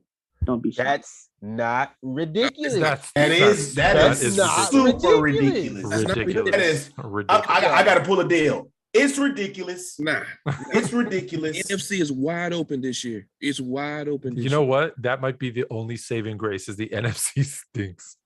Yeah. It does. Thank you, Terrence. These guys go up here and say all type of ridiculous stuff all show, and we say the Seahawks make the playoffs, and all of a sudden now players straight gridiron. That's how you feel. That's how you feel. Yes. All of a sudden, now we a bad show. We said Nick Chubb not S tier. We said we pick it down. Ron goes a whole segment without saying anything, but bring up the Seahawks. hey, you guys know how to get me activated. Good, we gonna bring up the Seahawks all the time because you be over there quiet. You be over there like the new girl at the school all the time. But on PC basketball, you the popular kid. Man, leave Ron alone. You sound so jealous right now. I do. I be hella jealous. I'm like, bro, where's Ron at, bro? No, because here's the thing, Bama. Here's the thing. Like on here, I'm like, he's JD. I'm Tito. You know, I'm the brother that he don't even you don't think of me when you think of the Jackson 5. Oh, you Jermaine. You see, I'm Jermaine. You see, on basketball, I got the socks that got the glitter on it. You feel me? You know? Okay. What I'm saying? That foot tapping. You know what I'm saying? Like, yeah. Okay. All right, I got you. It's a little different. I want you to be Michael on this show. I mean, if you don't want to, y'all crazy. Come on, man. Yo, we got another super chat from VJ Norwood. He said, "Are we gonna sit here and act like Mahomes didn't call Wasp to get Tyreek open to bust open the game? Y'all sleep." Nah, bro, it was good. Like, we're not trying to discredit them. It's just like, I mean, he's up there with them. It's like top 3. Mahomes great. Yeah, it's like, I'm not discrediting nobody. All 3 of them guys, bro, clutching their own right. Brady's spanking all of them, and he clears it. All right, Terrence, appreciate you for being here, brother. You be easy. Thanks for having me, man. All right, Yes, Terrence. sir. All right, Terrence. Hey, Terrence, jump in the next Bull of the Ring. I'd like to see you next month. Gotcha. All right, bro. Be smooth. All right, gotcha. Mm-hmm. So does that make Dub Jackie Jackson, and What? then Ben's Jermaine, and then who you Mike? Who you Bama? You Mike? Yeah, Or I'll am be I Mike. I'm Mike, baby. I feel like I can moonwalk a little bit better, but all right. Man, you know why I don't talk? You know why I don't talk on here? Actually, because I'm Joe. Oh, okay. All right. I thought I was gonna be Joe. Nah, you got Ron. I am the older statesman. Ron, you Joe, you got the mute button. When we acting up, you got the mute button, brother. I ain't gonna lie though, y'all sit here act like Joe. Man, Joe was probably whooping Michael all the way up to like 15, 16. I'm gonna let you know at 16, 25, 30. Mike grabbed Joe wrist at 16, saying, "Bro, you hit me no more. I'm the breadwinner." We got New York Giants gear on. This man Trent. Take your lock off. Take your lock screen off. Yo. What's good, that bro? boy over here ready to get nasty. Look at him. Hold on, wait. I think your lock screen is on or something. Hold on, I got my lock. Everybody got their lock screen on the screen. Yeah, Trent, you're gonna be in Houston in the first week of June. Yeah, probably. Yeah, I probably will. Okay. Yeah. We'll set something up. I'll be in Houston. Back. Toe cap. To get into Bull in the Ring, hit a PC_GRIDIRON on Instagram, and hit us up in the DMs, and we definitely gonna choose between the guys among there. Toecap, if you want to get on next, we got you. Hit the DMs, and I'm gonna send you the link, and you're gonna be on next. Trent, appreciate you for being here. You've been here already, so you already know the vibes. Also, we got 27 likes. Can we please get that up? How many people watching? Or do we all got to go to black screens? How many people watching? It's 44 people watching, and we got 44, not even 30. Yeah, it's crazy. Yeah, we covering. It's insane out here.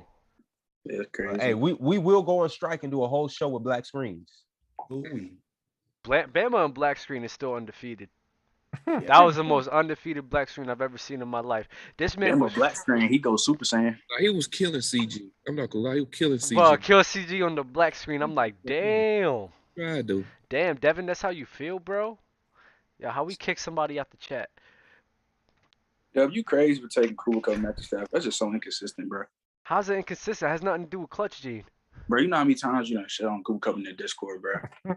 Bro, but it's Clutch Gene. Bro, come on, bro. Come on, Doug. Kyrie Irving's one of the. I want the ball in Kyrie Irving and Carmelo Anthony and Paul Pierce hands more than a lot of people in the NBA. You about to get murdered. Then a lot. All right, I'll say Paul Pierce and Kyrie. It's a football show. Let's move on. Saying, no, Fluent, you do the most basketball analogies out of everyone in here. So you understand.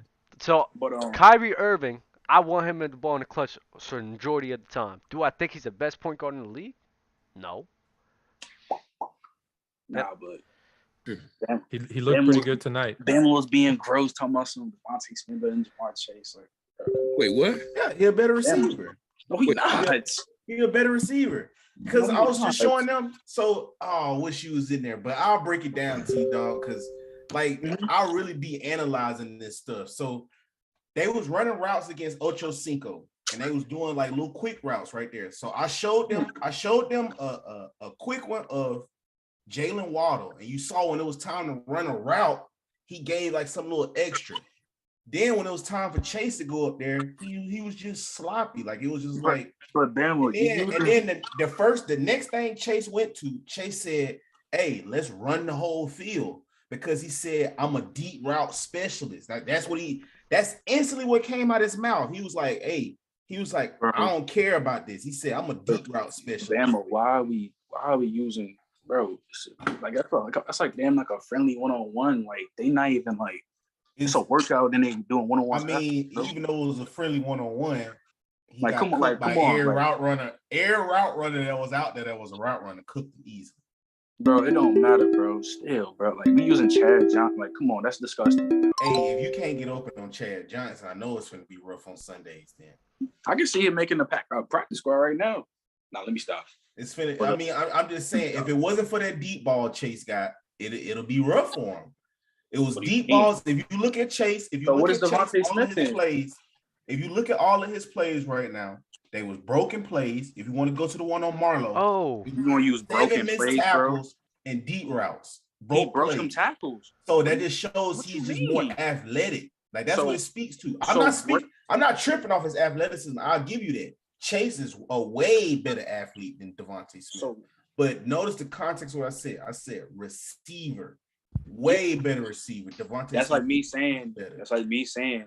Just better hands, better route running. What are you talking about?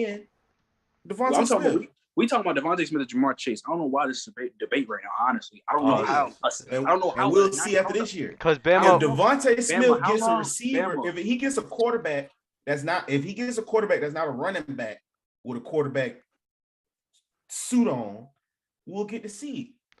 We'll get to see it. He only had 60. He only got 60 receptions this year. Yeah, I just want to. That 70-yard slant he caught, that was a broken play. You talking about on the Ravens? On Marlon Humphrey? Mm-hmm. Yeah, it was 8 missed tackles. That was a broke play. He broke some unbelievable. We broke some unbelievable. We gave credit to his athleticism. That wasn't a killer route. He's not just routing people. So he didn't get him off the release and get a slant. The only time he route people is on go balls. That's the only time. Vertical. That's the majority he win with his routes right there. Yeah, that's nasty. The only time, bro. That's nasty, bro. Come on, bro. Come on. Let's not act like Jamal not that guy, bro. Let's not be that guy. Let's not do it. Yo, no, I don't know, bro. Ron, you just had me. I was just shitting myself right now in my head. I'm like, yo, who just snuck up in here and started doing this all of a sudden, bro? God. I was scared as hell, bro. Oh my God, my heart dropped, bro. All right, baby, y'all ready to get going? Yeah. Trent, you ready to get nasty? Yeah. All right, hold on, wait. Before we do that, chat, I need you guys to let me know. Just say yes or no. Is Trent a nasty individual when he gets on this player's show? I'm sure in real life he's a good guy. When he gets on this show, is he nasty? Just put yes or no. We need to know how you guys feel about Trent. All right, let's get the ball rolling. I want to know who's making the biggest leap in their second year. You know the list of quarterbacks that were all rookies, but I'm gonna give it to you, and I want you guys to rank them in terms of what they're gonna do next year. We obviously got Trevor Lawrence, Mac Jones, Trey Lance, David Mills, Zach Wilson, and Justin Fields. Who do you guys think is gonna make the biggest leap? Who's gonna be a fluke? Who's gonna be the same? Talk to me. Trent, go ahead, brother. Or you need time to think about it. I'll say Justin Fields, bro. I really like Justin Fields. He got Darnell Mooney. I think they got like a hot first round draft pick. Probably draft a couple pieces for O-line, maybe get like another receiver. They'd be real solid. Because I always thought he was the best quarterback in that draft class to me. Him and Trey Lance. Oh no, it's ranking 1 through. Oh, it's ranking 1 through 5. 1 through 6. Yeah. Oh, 1 through 6. So you said you got Trevor, Justin, Trey Lance, Davis Mills, who? Zach Wilson. Zach Wilson and Mac Jones. I mean, I guess right now, I don't want to put him number 1, but Mac Jones number 1. I thought it was who's gonna have the biggest jump. Yeah, they finna have for who's gonna have the biggest jump. Who's gonna have the biggest rank them 1 to leap. 6? Who's gonna have the biggest leap? Mm-hmm. I'm sure. I'll probably say, for number 1, Trey Lance, if he's the starter. I think he got the biggest leap. Damn. You got Trey Lance. Trey Lance, Justin Fields, Mac Jones, Trevor Lawrence, Davis Mills, and then Zach Wilson. Got you. Ben? Hold up. You need some time to think? Yeah, I need some time. Fluent, you look ready. I'm always ready. Listen, if Trey Lance is the starter, he's clearly going to have the biggest leap because he went from nothing to something. Whereas I'll tell you who's 6 and 5 is going to be Mac Jones and Trevor Lawrence, because they had statistically good seasons. So although they might get at least Trevor Lawrence might have more wins, they're going to be 5-6. So I got Trey Lance at 1. I got Mac Jones at 6. Trevor Lawrence at 5. So I need 2, 3, 4 really. So I'm going to go with David Mills. I think people are going to be really surprised by Mills in Houston this season. And then I'll go Justin Fields, because they're going to be run heavy with Khalil Herbert and David Montgomery. So he'll be better, but it's not going to be a big jump because they're going to play it safe with him because of all the crap he went through last year. So let me give the order because you're going to probably clip this. So it's going to go Trey Lance, David Mills, Justin Fields, Zach Wilson, Trevor Lawrence, Mac Jones. Bama? Are you on mute? All right. No. It was lagging. That's my bad. So, 1, I'm gonna go Trevor Lawrence. Got Doug Peterson over there. Doug, you know how good Doug Peterson is with the quarterbacks. He also, like Andy Reid, a quarterback whisperer. So here goes some of the things I was scared of with the inefficiency of Trevor Lawrence, because they was just making him throw the ball 50 times. Now we're not going to do that. We got a whisperer over there that's going to cater to his quarterback. He's going to go with the flow. He going to see how the game is going. It's not just going to be, somebody that's over their ego tripping. So I'm just go Trevor Lawrence, because I think out of all of them quarterbacks, once he come into his own, he probably gonna dominate them boys. I hate to say it, but he 6'6", 240. Trevor Lawrence, he gifted, bro. Like that dude is something special. What do you think he's gonna, Bama? What do you think he's gonna put up though? I easily see 4K this year. 4K, single digit interceptions, at least 25 touchdowns this year. 25. Dang. Okay. So it's like, but that's why I say, when I say biggest leap, that's 400 more yards. It's significant I in see. touchdowns and interceptions, but No, you do see what I'm saying? I see the way well, you're looking at it, Fluent. Yeah. This is where I he's see looking what at you it. talk, but the way I'm looking at it is just like dominating the game. Like he finna emerge into somebody. Like that's finna be like a leap. Like you see what I'm saying? Like four is like if you look at Justin Jefferson's leap from year 1 to year 2, I mean it's only like 500 yards, but shit. Now you got guys coming up here saying he the best receiver in the league, and I even think so.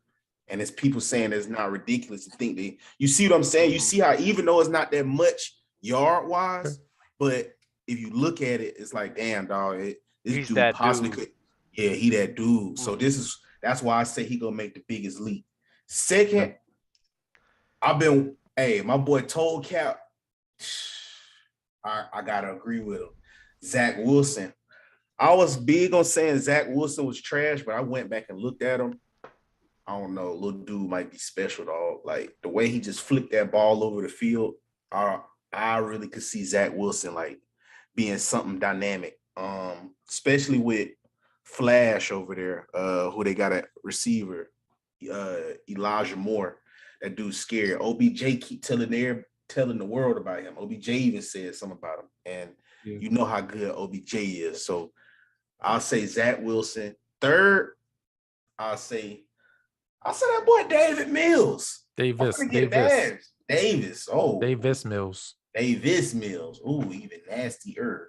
Oh yeah. 67% completion, 2,600 yards, 16 touchdowns last season. Yeah. People sleeping on him, man. I think he might be all right. Then I'm gonna go with my boy Trey Lance. I gotta go Trey Lance. I think the league, he finna put the league on notice this year, and then the next year he make his jump. But fifth, I'll say Fields, and then 6 is Mac Jones, because I think Bill Belichick will run that team for it's gonna take a minute before Mac be, I don't know, top in my eyes amongst that draft class. It's gonna take a second, and that's just assuming he runs down the same path as Tom Brady. But right now, he don't even have the arm power of Tom Brady, so he came into the league behind the 8 ball. So I'm like, man, it's debatable. We don't know. So he'll go 6 for me. Mm-hmm. That's it. Ben? Everybody went? Ben. Ben didn't go? Oh, okay. For me, I'm gonna have Trevor Lawrence 1, because he just on a bad team. Thing is though, he don't have like number 1 receivers, but what he got now in the offseason, he got they good. They all right. They got Christian Kirk, got Marvin Jones, and they got Zay Jones. So he'll be good. He got James Robinson as his running back. For number 2, I'm gonna go Matt Jones. 3, I'm gonna go David Mills. I like David Mills a lot. For number 4, I got Justin Fields. 5, I got Trey Lance, and then 6, I got Zach Wilson. I bet. For my little ranking for the biggest leap, I'm gonna have I think Trey Lance number 1 for me, Trevor number 2, Mac Jones, because that rookie year was nice that he had, and being paired up next to Bill Belichick, bro. You can always count on them to improve their players. Zach Wilson, David Mills, and Justin Fields.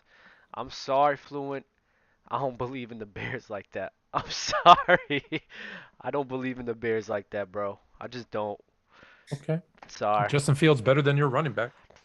Talking about Hurts. That's not ridiculous. No, that's not ridiculous to say that.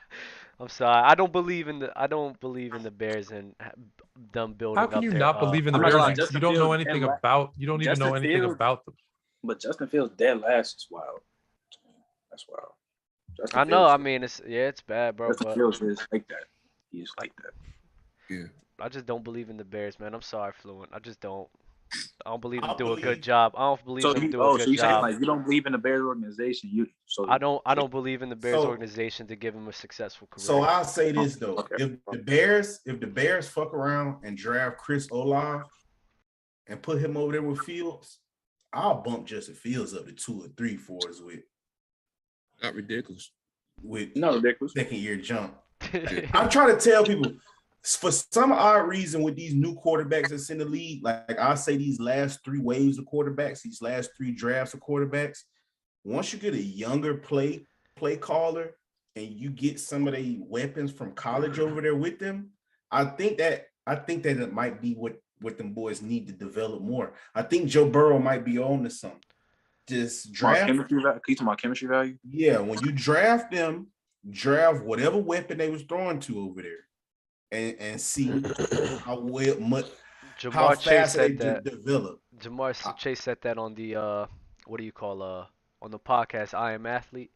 Yeah, saying that they benefit greatly from, they understand each other, they know where to meet each other. There's no chemistry issues. They know the patterns that they throw and that they run. So it's definitely a benefit from playing with a quarterback that you was messing with in college. Yeah, it's basically depending on how long they played in college together, but it's taking that chemistry that you need a year or 2 to develop. Well, you already have it. You already know the timing. You already have those, understand where they like the ball, what routes they like to run, those types of things, right? So of course, it's basically just hitting fast forward on chemistry that you have to learn because it's already there.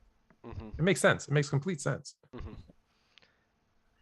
Yo, so my next question is, which quarterback leads their team to unlikely success this year? Not when I say unlikely, I mean unexpected success. Which quarterback leads their team farther than, well, we would anticipate? And I'm not saying who goes the farthest. I'm saying which quarterback. So that's tough. That you guys that's tough. Expect. That's tough because Trey Lance is on the Niners. They just made it to the NFC Championship. No. I'm not saying who's gonna go the furthest. I'm saying if I know. But it's still a tough question. But the expectations for the 49ers is already high. Are you talking New about England Patriots? I guess we're talking rookie QB still. Say that again. We talking rookie QB still? Yeah. All right. You said rookie? I thought you meant the same guys we just talked about. Yeah, out of these guys that we just talked about. The ones we just talked about. Rookie's about to be sophomores. Yeah. I'm going Trevor Lawrence. Yeah, that's wrong. And what do you think he does?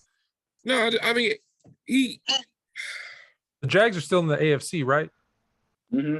Who's he beating? Shit. What team's he beating? What team are the Jags beating? I mean, we'll see when they line up. I don't know. It's a long 17-game season, bro.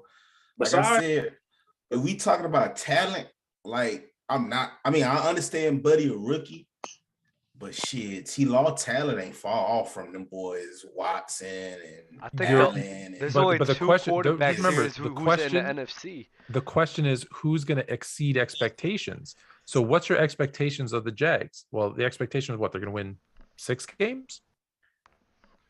So how much more than 6 could they win in the AFC? I mean, that's what I'm saying. It's not ridiculous to say they could possibly win 10 games next year, though. You see what I'm saying? I could see them possibly winning 10 games, because y'all sitting there talking about all of these quarterbacks and y'all acting like they play defense. Josh Allen not no safety, he not no corner, he not no linebacker. And then you go back and look at the games. They even made a spoof about that when you say, "Oh, the better team won." They lost. They beat Buffalo 6-9, 2-9. It was something like that. So there's exceptions to every rule. Let's not act like, you know what I'm saying, every game is just, oh man, it's just gonna be a shootout and we go get to see Josh Allen. You going, oh man, to beat Josh Allen, you got to pass for 600 yards. Nah, bro. No, that's okay. That's fair. And we just gonna see. That's the only thing I can really say. And if I'm just talking about just stacking it up quarterback talent wise, the quarterback, bro, I ain't gonna lie, bro. Against a lot of them boys, I might put my money on T-Law, bro. And he a natural born winner. That boy came out the womb winning. For real, from Little League all the way up to college. He ain't lose till he got to the pros, bro. For real. So I don't know, bro. we'll see. It'll just have to play out, honestly. Like I can see. I got the schedule right here for the Jags. So they got the Texans twice, Colts twice, Titans twice. You got the division games. Yeah. You got the Commanders. You got the Jets. You got the Lions. Giants. Eagles. Raiders. Broncos. Chargers. Cowboys. Yes, I would. 50-50 games. They got a lot of 50-50 games actually. Okay, so maybe, but so okay for me, I think they're expected to win 6. So like I think realistically they could win 8 or 9 in a best case scenario. So that's 2 or 3 games above expectation. I'll say Trey Lance because around if you know all the QBs we talking about, they got the best team. Yeah, but the expectation is they're going to win 10, 11 games. So unless he wins 15, he's not going to win more. I can see, to be honest, the expectation. So wide. I can see them winning. I mean, of course, they're in the top division. I can see them winning 12, 13, 14 games. Right, 1 or 2 games above expectation. Whereas I think Trevor Lawrence might go 2 or 3. This is why my pick is going to be might be crazy to you guys. I didn't know that schedule was like that, being. I have Trevor Lawrence. I have Trevor Lawrence at 3 because I think the expectations for Mac Jones and Trey Lance are going to be high. So I don't think they're going to exceed expectations. The 2 teams that probably have the best chance of exceeding expectation are going to be Justin Fields, because how many games are you expecting the Bears to win? 3 or 4? So if they win 8 or 9, well, shit, now they're 4 or 5 games above expectations. And the Houston Texans is Davis Mills, because you expect the Texans to win 0. So if they win 4 or 5 games, wow, he really exceeded expectations. So it might be those 2 guys. And the reason I'm going Justin Fields is because he's in the NFC, and that's wide open. I think the Bears have the 21st or 25th easiest schedule. Ben, I don't know if you have their schedule up, but they have one of the easiest schedules this season, apparently. So I'm going to go with Justin Fields. Yeah, maybe that's a homer pick, but I'm going. That is a homer pick. It's always going to be a homer. But Davis Mills too. I'm really high on Davis Mills.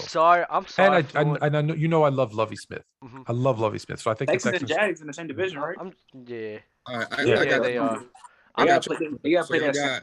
You got it, Ben? I got Jets, Falcons, Giants, Texans, Eagles, Commanders. Lions. Sounds like a good. They in the same division. It's basically the same, damn near same schedule. Yeah. I'm not going to lie, Flo. I'm sorry, Flo. I'm not going to lie, bro. I just don't believe in the Bears. Okay. I just don't believe in them in developing their quarterbacks. No. Just remember who was drinking that bottle of tequila the last time we made a bet. I was mad as hell that day. Do you guys have a bet right now? No. We do. We'll come up. We'll do one. Remember, I said the Cardinals was gonna go 1-2 in the last 3 games, and they went 1-2. We didn't bet on that though. I'm upset. I bet anybody Alabama won't lose a game. Won't lose. They won't lose one game. I bet on the Chargers right now. I bet on the Chargers right now. Bet on what about the Chargers? All right, they make the playoffs. Oh, that they make the playoffs? They make the playoffs. Yeah, that's not. Come on, give me a hot take. Give me like they make the AFC Championship game. Super Bowl. Let's do something. The Chargers definitely gonna make the playoffs, bro. You say that they're gonna win the AFC West. That's a bold one. I'm gonna say that they're gonna win the AFC West. I don't see how they're not. I mean, I'm not gonna just give it to them off the rip. I'm gonna give it to them. I gotta see the draft and all that. I gotta still see if they can beat. If the Chiefs still gonna be number 1 until somebody show they number 1. Then when you surround that team with Khalil Mack, like Fluent said, with Nick Bosa on the opposite side and J.C. Jackson there, bro, cool. And they even got Derwin James as a They look like a 99 overall team on paper. But they don't look like it. They are 99. They are 99, bro. I'm just saying, like that you can look great on paper. You can look great on paper and shit, but you still gotta go out there. You're right. So you're right. That's what I'm saying. That's what I'm saying. I'll stand 10 toes down on this since Ben doesn't want to. Bro.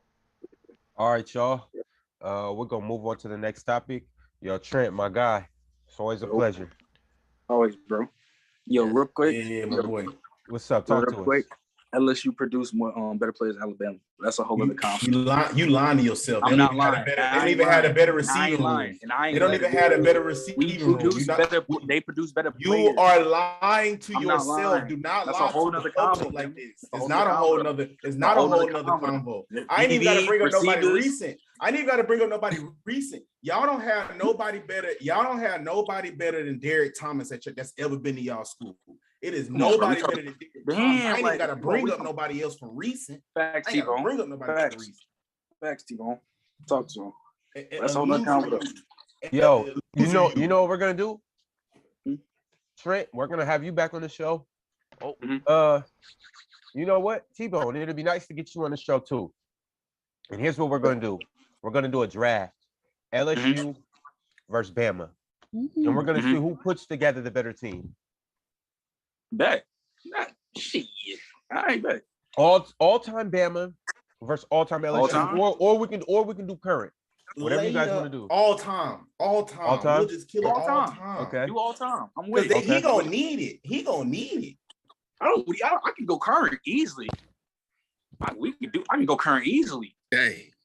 From all players from like what 2000 and now, I can still do current. I'm with it. But I appreciate y'all though. Always. All right, Trent. We're gonna catch you next time. Trent. You be easy. All right, Trent. Later, Trent. Yo, what's good, Zay? What's good?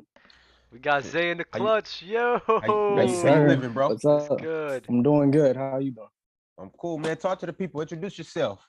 Give them your socials. Let them know where they can find you at. Let them know what you about.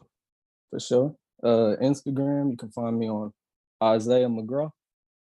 That's ISAIAHMCGRAW.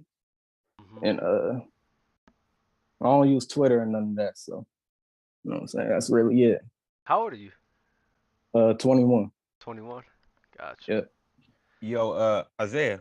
Yeah. Or Isaiah or Zay? Whichever one you want to use. All right. I'm gonna go with Zay. All right, bet. My man, you had something that you was trying to say. Yeah. Word on the streets is you got something directed at a certain individual about a certain individual. Oh yeah, this man Tua. Cover your ears, chat. Hold on, just a shout out real quick. If you're not part of the Discord, join up in the Discord. The Discord is fire, bro. Zay's a part of that. Zay definitely be in there frequently, bro. It's a good community to be a part of. Definitely join up in the Discord. Shout out Garp and Trent, man. Garp, Trent, for sure. Zay, shout out all of them. Rated R. We got a lot of people. Taz. I would say Mars has taken over Discord. He has a lot of cultists a part in his crew, so just be mindful of that. Oh yeah. Hey Bama, they in the chat getting on you. They talking about the LSU or Wash Bama, and they say and they saying fanboys. They say this because you're gonna take they say this because you're gonna take Tua as your quarterback. Fanboys. This is what I got right now for y'all boys being fanboys right now. It don't matter if I can take Tua at my quarterback. I can be blind and pull it from a list of quarterbacks. Still better. We'll still beat LSU all time. Listen here.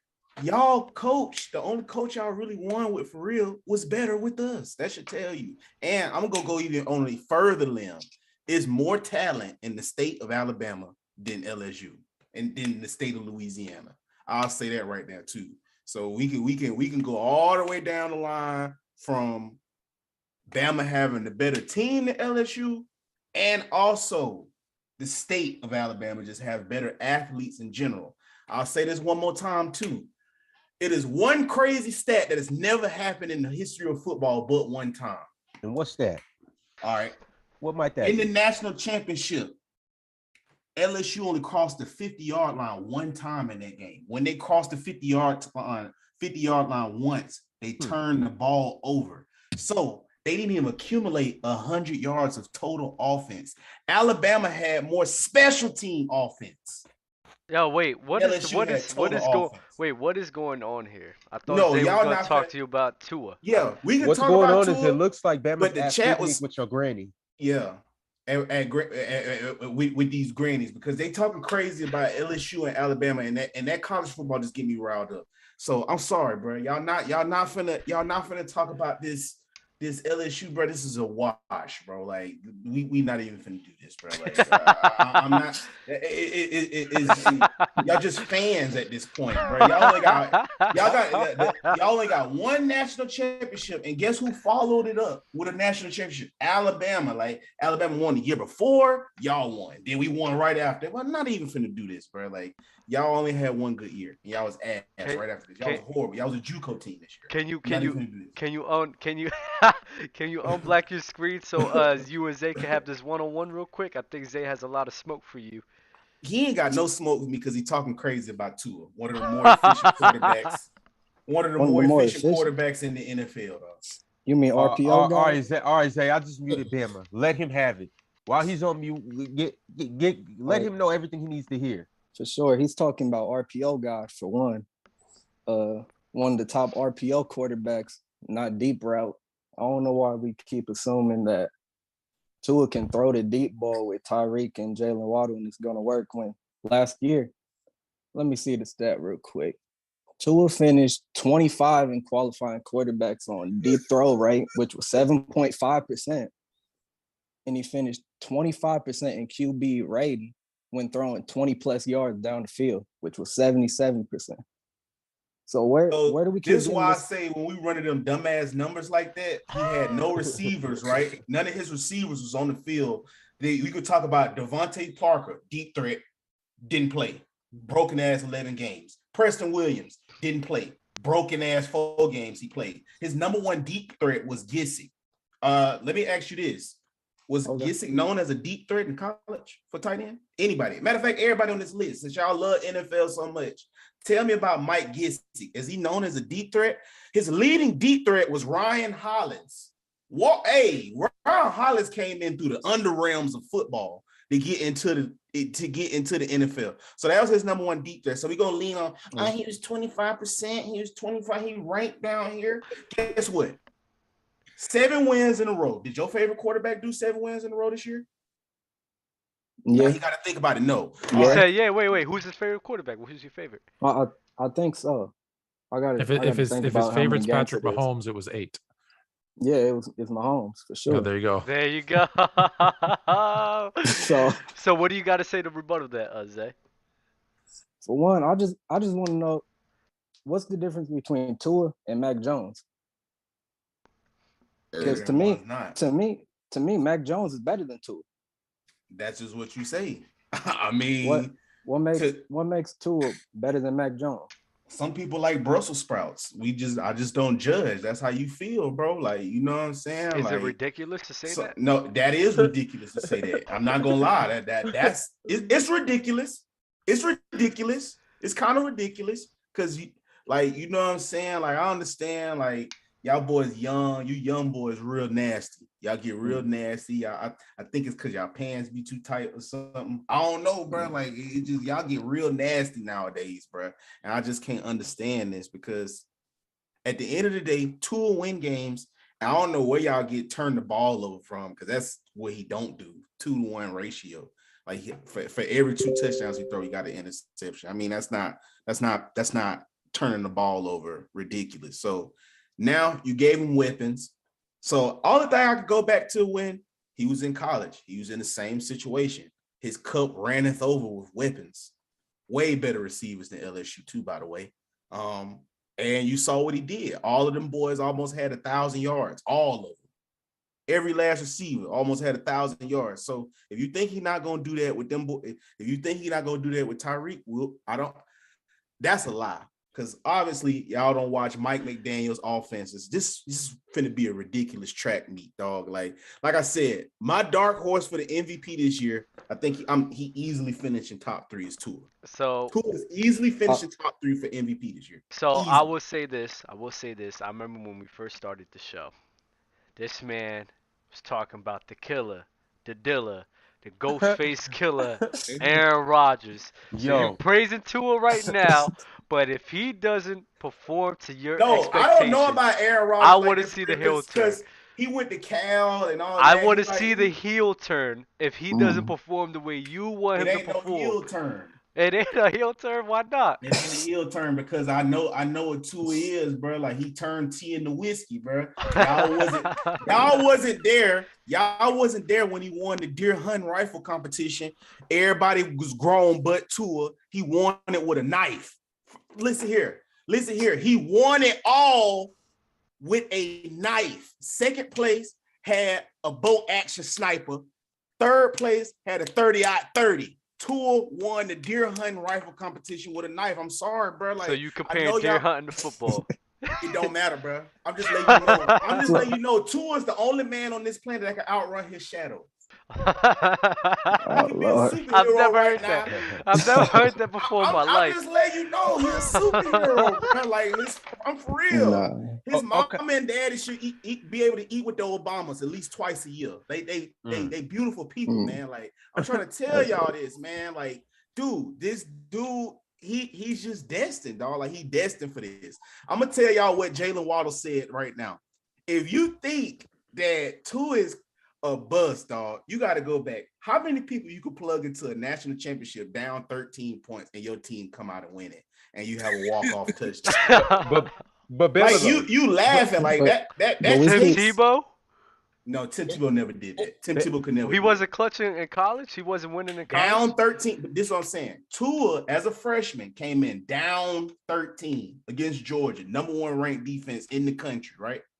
#1 ranked defense in the country, down 13 in the national championship. You go from down 13 to winning. Like, come on, bro. Like, not too many people finna do that, dog. Not too many that's built like that. Like, he built with something different, dog. Like, with some way. So who's that not too many list? I don't know. He might really be the only one. Shit. Real. He the only chosen one. That stat right there you just said sounds like that whole ESPN stat. Oh yeah, from this time and this time when somebody scores this amount of points, it's like, yeah, bro, he's really that great. I'm sorry. I'm just saying, dog. Like, all I'm saying is I don't see too many people doing that, dog. Down 13 in the national championship, bro, and you winning. That boy legendary. He built different. I'm sorry. That's all I had to see, bro. And he almost broke the clock. Winning the Heisman next year, dog. Like, that was just OD his sophomore year. And he only played half of the season because he split time with that running back over there because that was Nick Saban's favorite player. He still passed a 4,400 yards, splitting time with a running back. Zay, you got anything to say to that? I don't got nothing to say because we keep talking about his college performance and all that. When the NFL, the defense is different in the NFL. It's not the same as they're going to play him in college. So I haven't seen Tua do nothing. Still 3K yards, 2-to-1 touchdown interception ratio. And he ripped off a 7-game win streak. So at the end of the day, he still showed this year. He showed his winning DNA transfer over from college to the pros. Now you just need for 2,500 yards. Now you just need a coach that can believe in you. He don't have that. He threw for 2,500 yards, 16 touchdowns, 10 interceptions. That's worse than a 2-to-1 ratio. Bam, are you stat padding? No, I'm not stat padding. Tua officially plays stat 16. Padding out. No, we're not doing this. Tua, this is sounding I'm not gonna do this. I'm not gonna do this with y'all. Tua officially played 16 games this whole season because he's been hurt, bro. We not finna do this with his hip, bro. Like, y'all not just finna act like he's just been healthy this whole time. Tua has officially played 16 games, unlike everybody else who come in healthy, dog. He was nursing his hip. We're not finna do this. It's not stat padding. If you want to talk about his 16-game performance, bro, he's solid, well above solid. So if you want to talk about other 16-player games, got the same type of 16 games, Drew Brees, better than Allen, all of them. Y'all sit here and gag them, and y'all love, rubbing on their chest at night. So we're not finna do this. We're not finna do this. He got better 16 game stats than all of those dudes. And y'all sit here and worship the floor that they on. Now my dude got a coach and a fucking team that believes in a dog, and we finna ride out. Jalen Waddle told you on I'm Athlete podcast, dog. He said, I ain't even got to talk to Tua. He said Tua's just a different type of competitor, bro. He a real life competitor, bro. Like, and y'all don't see that, but we gonna see it, bro. You don't do all that talking. Y'all over there talking crazy, and Tua just quiet, working. That's why I like the kid. Zay, so hardworking Tua, where does he rank in the league amongst quarterbacks? Right now, after this season, I'd put him I'd have to look at every quarterback and whatnot, but right now, would you put him 1 through 5, 5 through 10? I'd put him in 10 that through 15 or 11 through 15, 16 through 20, you know, and on and on. That 16 through 20 range, and he'd be at the bottom of that. Okay. Did you check out our quarterback tier list? Yeah, I checked it out. Do you remember where he was at? I think he was around 17 to 18. So I'll probably put him. Yeah. I'll probably put him like 19, 20. So, but after next year, ranked him pretty properly. I mean, some of them were nasty. I don't like the Trevor Lawrence, fluent Trevor Lawrence. That was nasty.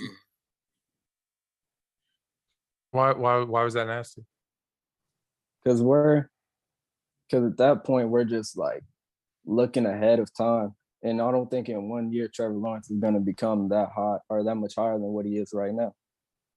Trevor Lawrence had to deal with a crackhead coach, a completely disgusting franchise that had no idea what they were doing, that had a running back in James Robinson, and then drafted another running back in the first round with no game plan, with no idea what they were doing, with no fans, with an even more crazy owner. And he still put up almost 4,000 yards and 60% completion. You give him a halfway decent coach, which now he has in Doug Peterson, a somewhat competent offense around him, you're going to see a huge leap from Trevor Lawrence. Yes, it is projecting forward, but it's not crazy to think that you take someone out of a completely dysfunctional situation and put him into a somewhat functional family. He's going to be significantly better. So the fact that he did what he did with that team, with those things going on around him, I don't know how you can't say he's going to be great, because there's nothing that shows you that he wouldn't be. It's like me saying, I'm going to chop off one of your arms and you still go for 100 receptions and 2,000 yards. Damn, if I gave you both arms back, you're going to be better. It's just a bad analogy, I know. But like, there's no reason to think he's not going to be great. What did you see last season with all that stuff going around him that made you think he's not going to be better this year? I think he'll be better this year, but I don't think. There you go. So I'll pause you right there. If he's going to be better this year, that's 4,000 yards. Ranked. That's 20-something touchdowns.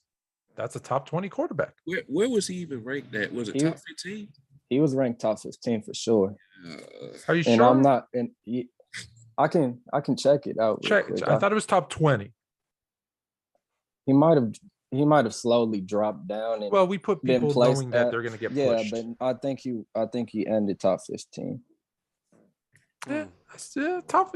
I think top 20 for sure. Top 15 if he steps up. Yeah, it's possible. Ron, it's possible. What's the next topic, Ron? I actually have another question for Zay. Sure. Let's say we just happen to do a player comparison, and we chose Tua. Who would be an adequate player for us to compare him to?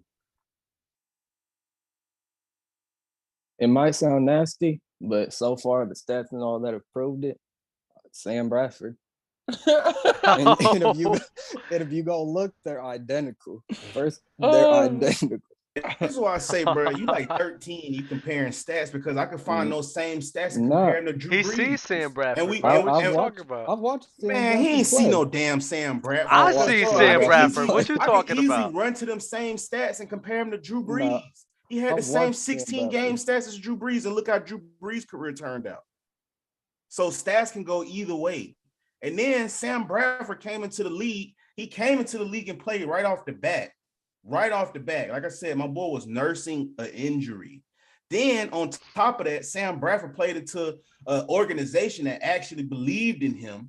He just didn't produce. Tua was producing while his coach was trying to shop him mid-season. Out of all 32 quarterbacks, only one quarterback wasn't the team captain of their team, which is voted by the coach. Guess who that was? Tua Tagovailoa. Baker Mayfield was a captain. Adrian Peterson Hurts over there was a captain. All of them boys was captains, even old boy up there in Denver. So we're not even finna act like Y'all could have went out there and won 7 games with somebody. I guarantee y'all a bitch right now. If y'all manager stood over y'all every day talking about something, hey, bro, I can't wait to get your ass. They was shopping Jalen Hurts too, bro. They didn't want Jalen Hurts. They still made him a captain though. They don't make. That don't mean nothing. That don't mean nothing. Means everything. That don't mean nothing. Everything. That don't mean nothing, bro. The organization did not want him. They wanted to get rid of him the same way that Tua. He had to go through similar struggles the same way Tua had to, bro. When you a captain, dog, that is way different than somebody saying you not a captain. Because that mean they put somebody else in that spot that felt like they was over you. So for him to still lead that team to victory and still, because that mean he had to command that huddle and command that team to fall in with him and galvanize around him, because winning is so Jalen Hurts didn't galvanize the people around him. Sure didn't. Why? He made the playoffs. Nah. No. That defense made the playoffs. Come on, bro. Come on, bro. You're not gonna act like Jalen Hurts wasn't balling sometimes, bro. He wouldn't beat you with his arm, but his impact was felt. He was balling with his legs. He won. He won, right? Running back. He won, right? Running back. He won. That shows you the triple. Hold on, you the main person. Wait, you the main person that be saying, "Oh, what does it matter? It matters winning the game."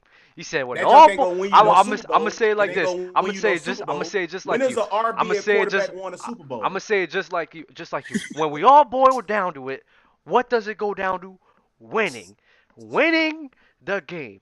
And I could say, because Jalen Hurts was winning the game no matter which way he did it, he game managed his way to a victory. Am I right? Or am I right? Y'all made the playoffs on being in the worst division of football. Y'all went like 8-9. You remember that similar stat I gave you with Jalen? It was a while back. I think it was like episode, I forgot what it was, but it was Jalen Hurts versus Lamar. You remember that stat I gave you? Similar numbers. Jalen Hurts versus Josh Allen was very similar. If the NFL acted like Premier League soccer, would the whole NFC East be relegated? Yeah. Okay. Just want to make sure. Hey, bro, when's the window? The NFC East, even the best team in the NFC East was garbage. They lost to Jimmy. They lost to Jimmy G. Jimmy G's a game manager, bro, and then the best quarterback. They beat the Packers. That's the greatest quarterback. They beat the Packers. Dak, he can pass for 8,000 yards. We love Dak. He's sponsored by Dak. Dak lost. Jimmy G. How does somebody that can Jimmy pass G beat the Green Bay Packers, bro? What you talking about? He beat the Cowboys. Yeah, they're frauds. Okay. They beat the Cowboys too. Okay, and he almost beat the Rams too. It was a close game. But all I'm saying is Dallas was supposed to be the best team in the NFC, leading. They had on paper they are. Micah Parsons. He's supposed to be unanimous rookie of the year. Who else they got over there? CeeDee Lamb. Hey, we new young rookie from Oklahoma. Hey, yeah, we're finna go crazy. Zeke, he's coming back. Feed Zeke. Out of shape. Even though he gets burnt every game. 13 picks, but he's getting burnt. 13 picks. Yo, Bama. Cowboys. Bama. What? So how many teeth did Cowboy fans lose this year? They lost at least 7. I know for sure they at least lost them front 2. The front top 2 gone. Nah, they never had that to begin with. I'm serious. All right, so they had them dentures. They took it off. Because we will get attacked by a fleet of Cowboys fans. Yeah. And I don't know if I want to get chased down the street by a pitchfork. Yeah. I'm cool. All right, let's get into it. Our next topic is, which player would you rather have in their athletic prime? I'm going to give you 2 players, and I want you guys to weigh in on who you're going to take and why you're going to take them. Damn. Our first 2 players, we got Champ Bailey and Charles Woodson. Damn, bro, that's a hard one. In their athletic prime. What's the order? You guys got the floor? Nah, we'll do it like a list. Like a player comparison. You're first. Damn. I wanted to go last. All right, you're last. Fluent. Since you've probably seen these guys a little more than everybody else here. It's close. I'm gonna go Champ Bailey. And why is that the case? It's super close, but just what I saw from Champ was like he in his absolute best was ridiculous. Like just I mean honestly it's super close, but I'm going Champ Bailey just in a very very close. It's neck and neck. Honestly, it's I just flipped a coin. You guys didn't see it. That's really what happened. Mm-hmm. Ben, I might go Champ Bailey for a little bit. Very close though, but like Champ Bailey was tough. He was just tough. He was fire. Okay. Bama. I'm having a proud dad moment right now. I'm glad I could put something together that's very challenging for you guys. It makes me feel very good on the inside that, put a little thought into this, But I'm gonna go Charles Woodson just because, what he could do special teams, and after he picked the ball off, I feel like he was a little bit more dangerous. I ain't gonna say that just that much. But I don't know, man. I don't know. I like that job's close, bro. Damn, dog. I hate that right there. Yeah, I'm gonna go Woodson. The question was athletically, right? That's what you said. Yeah. Or at least I heard you say. Okay. Athletic prime, but okay. I mean that's still the same. Well, no, because like statistically, it's Woodson. Like, but I mean athletic. Like yeah. I thought it was athletic prime. It's Champ, if that makes sense. Because like Woodson has him on like interceptions, defensive touchdowns, forced fumbles, defensive I think player of the year. Like he's the accolades. Like he's got to beat in everything. Games played. Woodson's got him on everything. I'm gonna have to. I'll go with. Damn, I don't even know, bro. Because Woodson plays safety as well. He did that very well as well. I'm gonna stick with Bailey. I don't know. I'm gonna just stick with Bailey, bro. Maybe tomorrow I'll pick Woodson. Okay, Zay, who you got? No, it's real tough. I think I'm gonna go with Woodson, just cause more of the versatility aspect. I mean, you could put him at corner, you could put him at safety if you wanted, you can put him off the edge, in the box, like wherever you really wanted to. And I didn't really see that in Champ Bailey, or used a lot in them. Okay. Shout out to AJM. He said, but Charles played multiple positions and was equally effective. That's true as well. Mm-hmm. So it's tough, bro. This might be the best question ever. Good job, Bama. Oh, there's more. Oh, there's more? Okay. Our next one, we have Luke Kuechly or Brian Urlacher. Ha! Fluent, don't be nasty here. You already know my pick. Don't be nasty. Yeah, he finna be nasty. Bro. Don't be nasty. He's finna be nasty, bro. Ron, I'm gonna say mine first. I'm picking Luke Kuechly. That man was a demon. That man was a demon on the Panthers, bro. Like crazy. Brian Urlacher was raw too, but I don't know. Luke Kuechly was on a mission, bro. You wore it backwards, Fluent? Yes, I know I have it on. Yes, I know I have it on serious. backwards. Urlacher Fluent. This could get special. I don't know who my pick's gonna be. Wait, save me for the end. All right. Bama, it's on you next.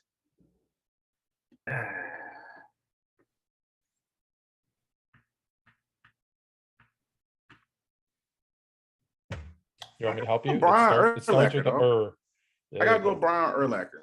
Reason why I gotta go Brian Urlacher, he played in the era where the middle linebackers was like literally the heart and soul of the defense. And what I mean by that, like your defense was a reflection of your middle linebacker. And the Bears had a pretty stout defense around that time. Lance Briggs, some other guys, Peanut Tillman, and they kind of rallied around what Brian Urlacher, set as a middle linebacker. You got to remember, like, I will say this. When you think about middle linebackers in the league, especially with mid-2000s, Ray Lewis and Brian Urlacher, Them is two linebackers that come to mind. And for anybody to be mentioned in the same breath as Ray Lewis as a number 2, I mean, yeah, I gotta go Brian Urlacher. It was tough because Luke was a demon too, but I gotta go Brian Urlacher, dog. I just think Luke just got held back by injuries, bro. I'm so serious, bro. Is an ability. That dude was like, son, he was on a mission, bro. Yeah. Like on a mission, bro. Ben, what's your take? We're going to Urlacher. And this from a dude, like, been watching Luke Kuechly play all the time and I gotta go Urlacher, man. Urlacher. Okay. Zay, where you at? Man, it's tough because I definitely watched a lot of Luke Kuechly as much as I could at that time. But my whole family is big Bears fans. So every Sunday, You got a smart we family. had to watch Urlacher. But man, I think I'm gonna go with Urlacher on this one. For sure. Okay. Last but not least, Luke Kuechly, let me start by saying, was nice. And injuries, unfortunately, we didn't get to see how good he could be in his longevity. But when you talk about Brian Urlacher, like Bama said, you're talking about a guy who's in a conversation with Ray Lewis. Ray Lewis is better, but in a conversation with Ray Lewis. Ray Lewis is one of the greatest, if not the greatest middle linebackers of all time. He's in that conversation. Brian Urlacher led a defense that took Rex Grossman to the Super Bowl. Just think about that. He led a defense that took Rex Grossman to a Super Bowl. He also, and you're thinking Lance Briggs, Peanut Tillman, that was a great defense. He was also a middle linebacker who could come up, step up, and stop the run, could drop back into coverage. Not a lot of guys were doing that. People forget he played safety in college and then came into the NFL and moved to middle linebacker. So he could play coverage. He could stop the run. He ran that defense. Kuechly could play coverage too. It's Brian Urlacher. Don't do that. Don't do that. No, I'm not saying he couldn't. What? I'm not saying Luke couldn't. I'm just saying Urlacher could and did. I'm not saying the other guy couldn't. Damn. So I'm going Urlacher. That's a hard all right. one. Next we have Khalil Mack or Von Miller. Ooh. Hold on, let me get my Mac jersey. Give me a second. Damn, Yo, bro. Ben, you first. So me? Mm-hmm. I'm going Khalil Mack. Matt Daddy. I'm going Khalil Mack, man. And why is that? When he was with Oakland, man, like he was like that in Oakland, man. Like he was great. But then, like with the Bears, like he was injured and all that. He was injured, so. But like in his Khalil Mack in his prime was different. He was different. So I'm going Khalil. It was. All right, Doug.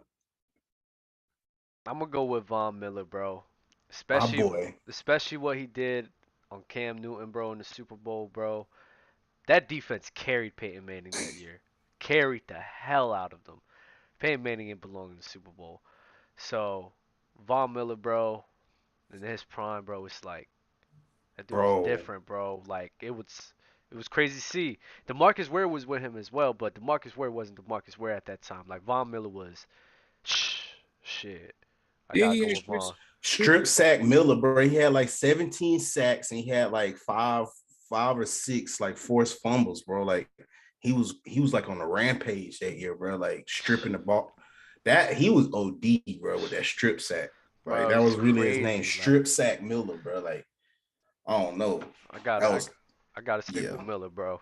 Yeah, I gotta go Von Miller too. For everything Dub said, just if you just go back to that season, look, you ain't even gotta talk about the Super Bowl. That season from Von Miller was like he dominated like on some Kobe Jordan type shit in football. Like I ain't never seen that. Like his presence alone was like ridiculous, bro. Like that season, like I'll go strip sack by a hair though, because Khalil was something else too. And it was funny. What's funny about Khalil Mack, everybody thought Jadeveon Clowney was going to be better than him because they was in the same draft. Crazy. Yeah. He went Jadeveon went 1 to the Texans. I think Khalil went to the Raiders. I think 4, right? Something like that. Yeah. It was something crazy like that. Some close. But I mean, that's crazy just to look at how their careers went, that Jadeveon was supposed to be better than Khalil Mack. I mean, shit, I thought he was too, but yeah. Zay, what you got? I think I'm gonna have to go with Von Miller on this one for sure. I mean, it's not like a far difference or nothing, but yeah, I think Von Miller's got it. Just because in his prime, I think Von Miller was more of a havoc than Khalil Mack was. I think offenses feared Von Miller slightly more than Khalil Mack. Khalil Mack was 5th in the draft. You all are tripping. Come on, Floyd. I don't care if that's coming from yo. Von Miller, straight, yo, set the record straight, Floyd. Von Miller. Listen, all these comparisons, all the guys are great. So to say that he's not great, he is great. Has Von Miller ever been in the discussion for the best defensive player in the league? No. If you look at their statistics, and I know you guys don't care about stats, but if you look at their statistics, Von Miller's played 10 years, Khalil Mack 7, and they're neck and neck in stats. If you look at per game, Khalil Mack's the clear choice.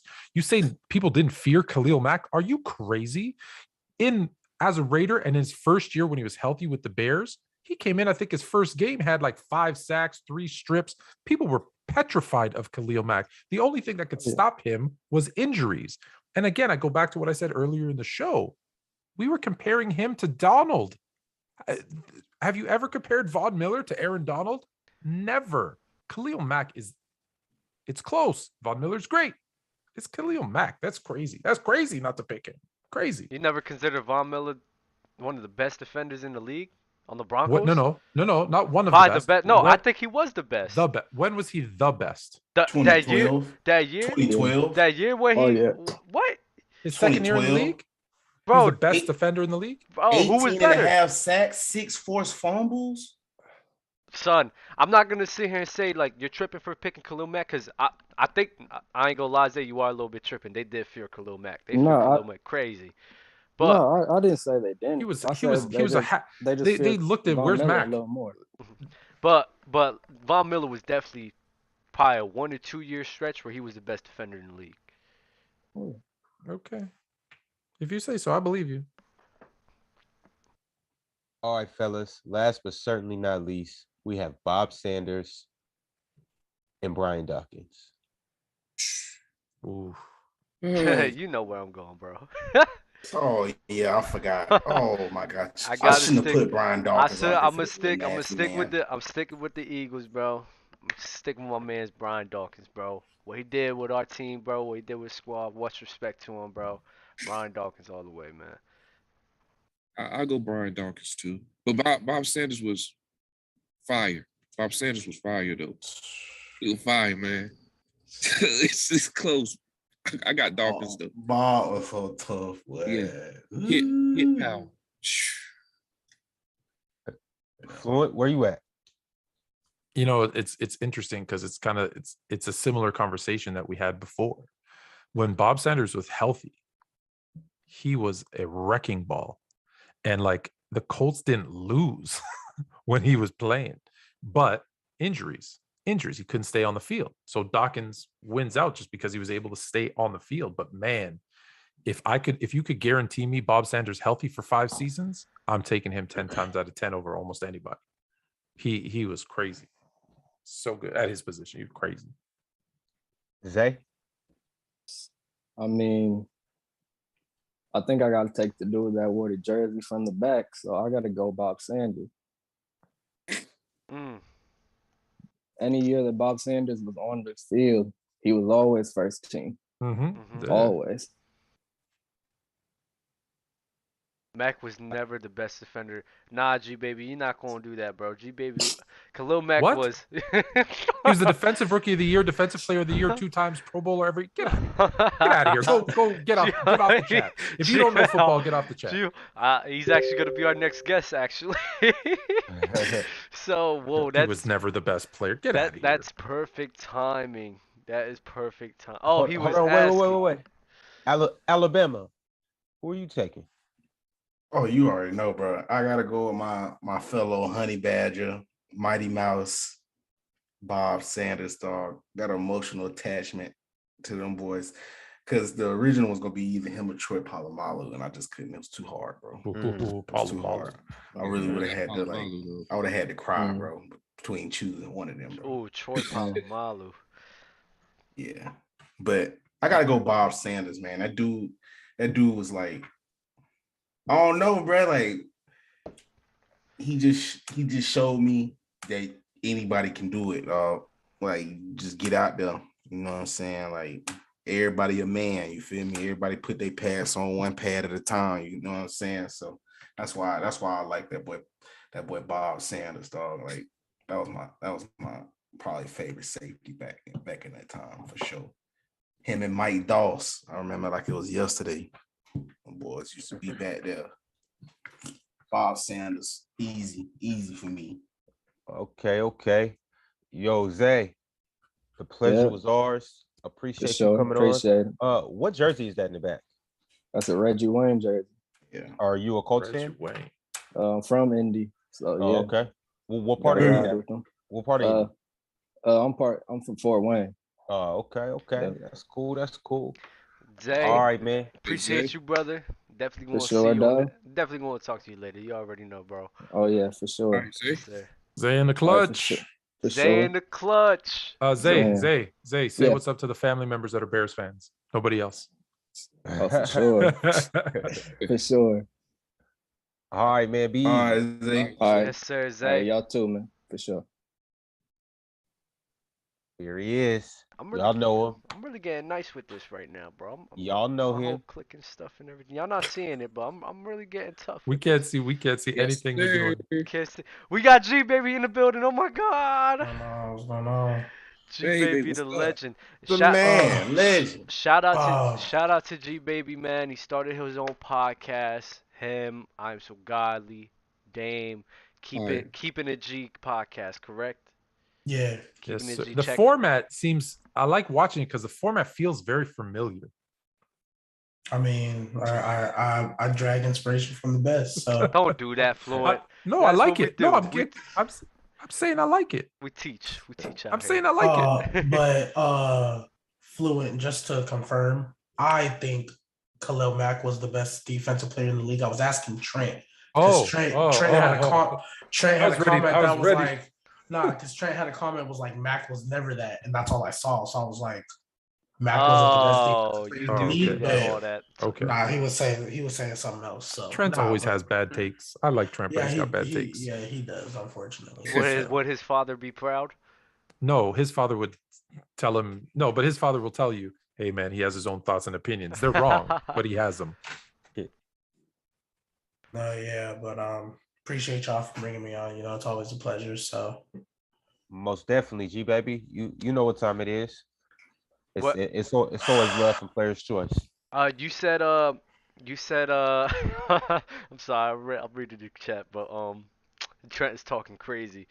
But I ain't gonna lie though. So check me out, right? From 16 all the way up, from 18 all the way back to the 15. Except for 15, when Khalil Mack won Rookie of the Year, Von Miller did have more sacks than him and more forced fumbles. Just saying. I mean, it's you know that it's more than just stats. Yeah. Like I'm Floyd, you be getting me mad with that, bro. You be getting me real mad with that. Like you get me stats. Look, stats are a piece. Eye test is a piece. I got something to say too. Production is a piece. Go ahead, Ben. You have to about stats. When I bring up Herbert, y'all don't, when I mention stats, y'all don't care. Exactly. It's correct. No consistency, bro. It's no consistency. I'm real big on advanced analytics. So we can do the advanced analytics because that ties the stats to the context now. Yeah. You see what I'm saying? Like it gives I'm big on stats that fit my narrative. Facts. I'm not glad you admitted that. Thank you. But that's what I'm saying. Even with the last bull in the ring with Zato. You saw how he said, "Oh yeah, Tua can be compared to Sam Bradford," but I can show stats to compare Tua to Drew Brees. Like you see, you can go either way with stats. Man. Listen, I could compare. I could compare Nick Foles to Peyton Manning, straight like that, and it's the ugliest thing I've seen. The QBR stat. That's comparing Tua to. I'm sorry, comparing Tua to Drew Brees though is it's pretty comparable though. It's pretty comparable. It's incomparable. No, it's pretty comparable because they're comparable. Yeah, they're comparable in size. They both had traumatic injuries in the NFL. Drew Brees got hurt. Drew Brees got hurt in the later part of his career. He ain't have he didn't. He got hurt in the beginning with the Chargers. Diego, and then San Diego. Let me ask you something. Did Drew Brees have a noodle arm for his whole entire career? Tua doesn't have a noodle arm. I don't know why you think Tua got a noodle arm. No, I'm just asking you about Drew Brees because I know you love saying Drew Brees got a noodle arm. Did Drew Brees have a noodle arm for his whole entire career? Noodle arm the last 2 years of his career. Yep, that's it. That's it. Yeah, but before 2006, the whole reason he went to New Orleans is because Miami didn't want to sign him because Miami was going to sign him. He just didn't clear the physical. Yeah, well, okay, I apologize, but yeah, he didn't clear his physical because of that injury he sustained. That's why he didn't. That's why he wasn't in Miami. So that doesn't answer my question. Pretty comparable. No, that doesn't answer my question. Did Drew Brees have a noodle arm for the majority of his career? No, Tua doesn't have a noodle arm. They got the similar arm strengths to do what. Okay, I don't know about that. They do. Yo, are you suggesting Drew Brees had a noodle arm, or are you saying Tua has a noodle arm? I'm saying Tua don't got the arm that Drew Brees has. If this guy's trying to compare Drew Brees to Tua. I mean, I agree. I agree. You know, when you say doesn't have the arm strength, give me say more words. I want to know how you judge and rate that. What do you mean? Like he can't throw an out, he can't throw an 80-yard or 60-yard. For Tua? Yeah, for Tua. What I want you to say more. I haven't consistently seen him be able to throw the ball deep at a level comparable to Drew Brees. So let me ask you something about that. And I don't know the answer. I'm asking. So you haven't seen him consistently throw the ball deep. Tell me in what system and with what receivers has he played with where that was part of his game in the NFL? I'm asking. I get it. I get what you're saying with that. I'll say not a lot. But when Ryan Fitzpatrick was there, I seen Ryan Fitzpatrick slinging that damn rock all across the field. You saw him throwing. You saw him. You gonna lie? You gonna lie? You gonna lie? Throw a lucky pass. You gonna lie now? You gonna lie now? When Ryan Fitzpatrick was When Ryan Fitzpatrick was on that team, he was slinging that thing. When Tua gets there, there's no more slinging. I don't believe you. I don't believe. Come on. Bama, I don't believe. Bama. So can I ask you a question? That year where Tua comes in for Ryan Fitzpatrick is 3-3. And there's 3 losses up until that point, or to the Patriots, who at the time looked like a pretty good team early in the season. They wasn't 3-3. Lost to the Bills. They was 3-1. No, it was 3-3 when Tua took over because it was after the bye week. I remember that. Because I thought it was stupid that they did that. Okay. Because his only 3 losses were the good teams. It was the Patriots early, it was the Bills, and we know what Josh Allen looked like after that, and it was the Cardinals, who started, I think, 8-0 or something like that, right? So when they put Tua in, you think that was the right move, or do you think if Ryan Fitzpatrick would have stayed in, they would have made the playoffs that year? They wouldn't have made the playoffs because Ryan Fitzpatrick is he's the textbook definition of inconsistent. Like he goes like this, like on the clock, and you don't know where it's going to end up. Okay, so then what is Tua? Tua is consistent. You can't win 7 games in a row in the NFL and not be consistent. Okay, so how many times did Ryan Fitzpatrick have to come in the middle of the game? You talking about Tua's first year where he came in unexpectedly. He came in 9 months on an injury that's supposed to take 18 months to heal. So he came in at half-time, or it's like 11. It's some close to a ridiculous amount of time. I mean, that's fine, but I think also in a situation where a coach does not necessarily believe in him, and he's also on his second offensive coordinator in 2 years. They also didn't have no type of passing game. They didn't cater the passing game to Tua. They didn't care about developing him to it because it's like, I feel can I ask a question real quick? Go ahead. What did they cater it to? Because they definitely didn't use their running backs. they don't have any running backs to use. Miles Gaskin isn't a good running back? They couldn't have used him? Hell no. Hell no. That's crazy. Below mid. That's crazy. Miles Gaskin possibly wouldn't even make a running back ranking. All I'm gonna say, Bama, is yes, I know the sample size is small, but when I see Ryan Fitzpatrick in that offense, it looked different offense from when Tua was in there. For sure. It looked completely different. But I think every offense is look different with a rookie versus a veteran. Man, you the same guy that tells me Gardner Minshew on the Eagles was sitting there. Like, come on, bro. It's not hard for you. You big up Gardner Minshew, it was different with Ryan Fitzpatrick. Jalen Hurts still showed the same struggles. Jalen Hurts still showed the same. The thing with Tua wasn't showing the same struggles when he was on the Dolphins. The thing with Tua is it is too early to tell for a couple of reasons. One, it's hard to tell because you're taking his rookie, like how many games, you'll probably tell me how many games he started, 13, 16, who knows? He's officially played a full season now. There you go. He's officially only played one full season. So the sample size is really small. Two, part of the things of throwing a deep ball is your hip. It is your hips and that turn. And if he's coming off a hip injury, he might be tentative in using that hip thrust to get the ball deep. So we haven't seen him. So I think this season's going to tell us more. You're right. If he trusts that hip to have that turn and that to give the thrust to throw that deep ball. So that's the other part. Again, I go back to, he also didn't have the weapon. So it wasn't something they were trying to do. So I think it's incomplete. I think it's too early to tell, but I will say this. There's a lot of quarterbacks in this league that don't have a strong arm and they rely on their accuracy. So I'm more concerned with, can he accurately put the ball in placement? Because if you look at the average air yards per pass in the NFL, it's like 7 yards. So I get it.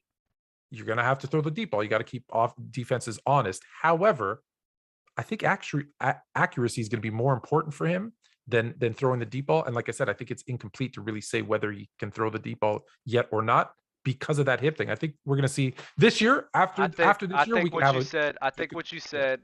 And you're right with that. After this year is the determining factor. I think we're going to see. Yeah. If Bama's right or if the world is right. Bama versus the world. We shall see. Oh, no. It's going to be Bama. That's a good shirt. That's a good shirt. Yeah. Bama versus the world. And also, it's going to be Bama versus them nasty-ass pixie out grandma and Freaknik. Yeah. How about that? That's what we going to bring this back. And Bama, just remember. Pictures. I got those pictures. Yeah, Fluent got those pictures too. They Polaroids. We got them. Yeah. I found something to bring them pictures back for y'all. Let Tua be top 3 in these MVPs, bro. He definitely will not. He definitely will not. He's not even making the playoffs. He's not sniffing it. I'll bet especially you in that AFC. I'll bet you. He was sniffing it this year. How can he not be sniffing it? He was sniffing it this year. We'll bet a meal. The Dolphins were sniffing the playoffs this year. How about the Dolphins were tremendously better? I'm with. They did get to. I'm with you on that. That's a goal. You could have 4 teams out the AFC West if you really want to now. Like we did walk through. You could have 4 teams out of AFC North. I don't know about Tua MVP playoffs, and he gonna face Lamar Jackson in the AFC. Can we talk about MVP? Lamar Jackson ain't making the playoffs either, but that's a different conversation for him. You're beyond nasty. You're disgusting. You've been watching too much PC. No. Wait. Matter of fact, speaking of which, who put him number 3? Because that's the only one I remember. Who put him number 3?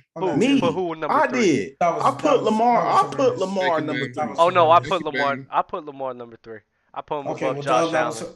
That was horrendous because he's not better than Josh Allen. He's not better than. See, and this is the thing. About 7, 8 quarterbacks that you had on that list. I think the talent level. I think the talent level between Josh Allen and Lamar Jackson is very, very similar. It's 1 and 2 for me.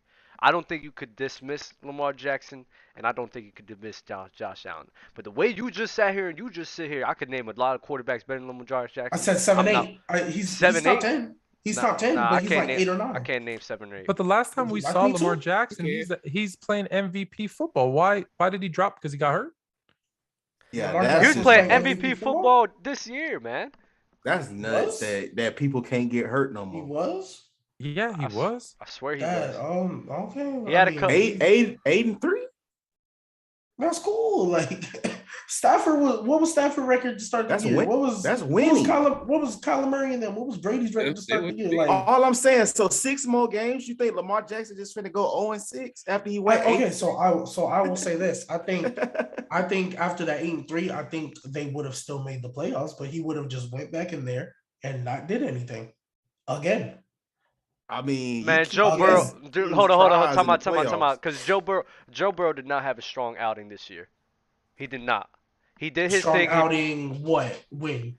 Like stats wise and putting on and showing like everything. In the playoffs? Like yes. In the playoffs? Yes. Okay, cool. So if Joe Burrow, you're bigging up. A lot of people big up Joe Burrow. So that's why I just don't get it. Like, it's like people struggle in the playoffs. It is what it is, bro. Let me ask you this. You guys always love to do this. I don't like doing it, but you guys like to. So I'll ask you. So you put Lamar Jackson with what he can do that you've seen him do as an MVP. You put him on the Bills with Stephon Diggs. You don't think he's playing as good, if not better, than Josh Allen? And Brian DeBall calling those play. Come on, dude. We not even. Okay, so this is what I will say because I have to yell at people in the Discord all the time about it. Yes. Josh Allen got better when Stephon Diggs get there. Give Lamar Jackson another weapon, a top tier weapon. Weapon. Lamar Jackson. No, he got Lamar Jackson will improve. The ball got there though. Let's I believe that he improved as well. It's not just because of Stephon Diggs. No, he got better. The coaching got better. Yeah, and everything got better. Yeah, I'm with that. But I feel like Lamar Jackson, like for example, Lamar Jackson, that everybody talks about how he has no weapons, but he went 14-2 with him. Because won MVP. Just imagine. Yeah, and he played great. Yeah, he played great, and then he got in that playoffs and underperformed tremendously. Because you can go back to seeing. I'll show you on film. You can go back to seeing Marquise Brown can't get off the press. He getting jammed up. 7 for 126 in that playoff game. You want him to throw it to himself? You said Marquise Brown. He had 7 catches for 126 yards in that playoff. No.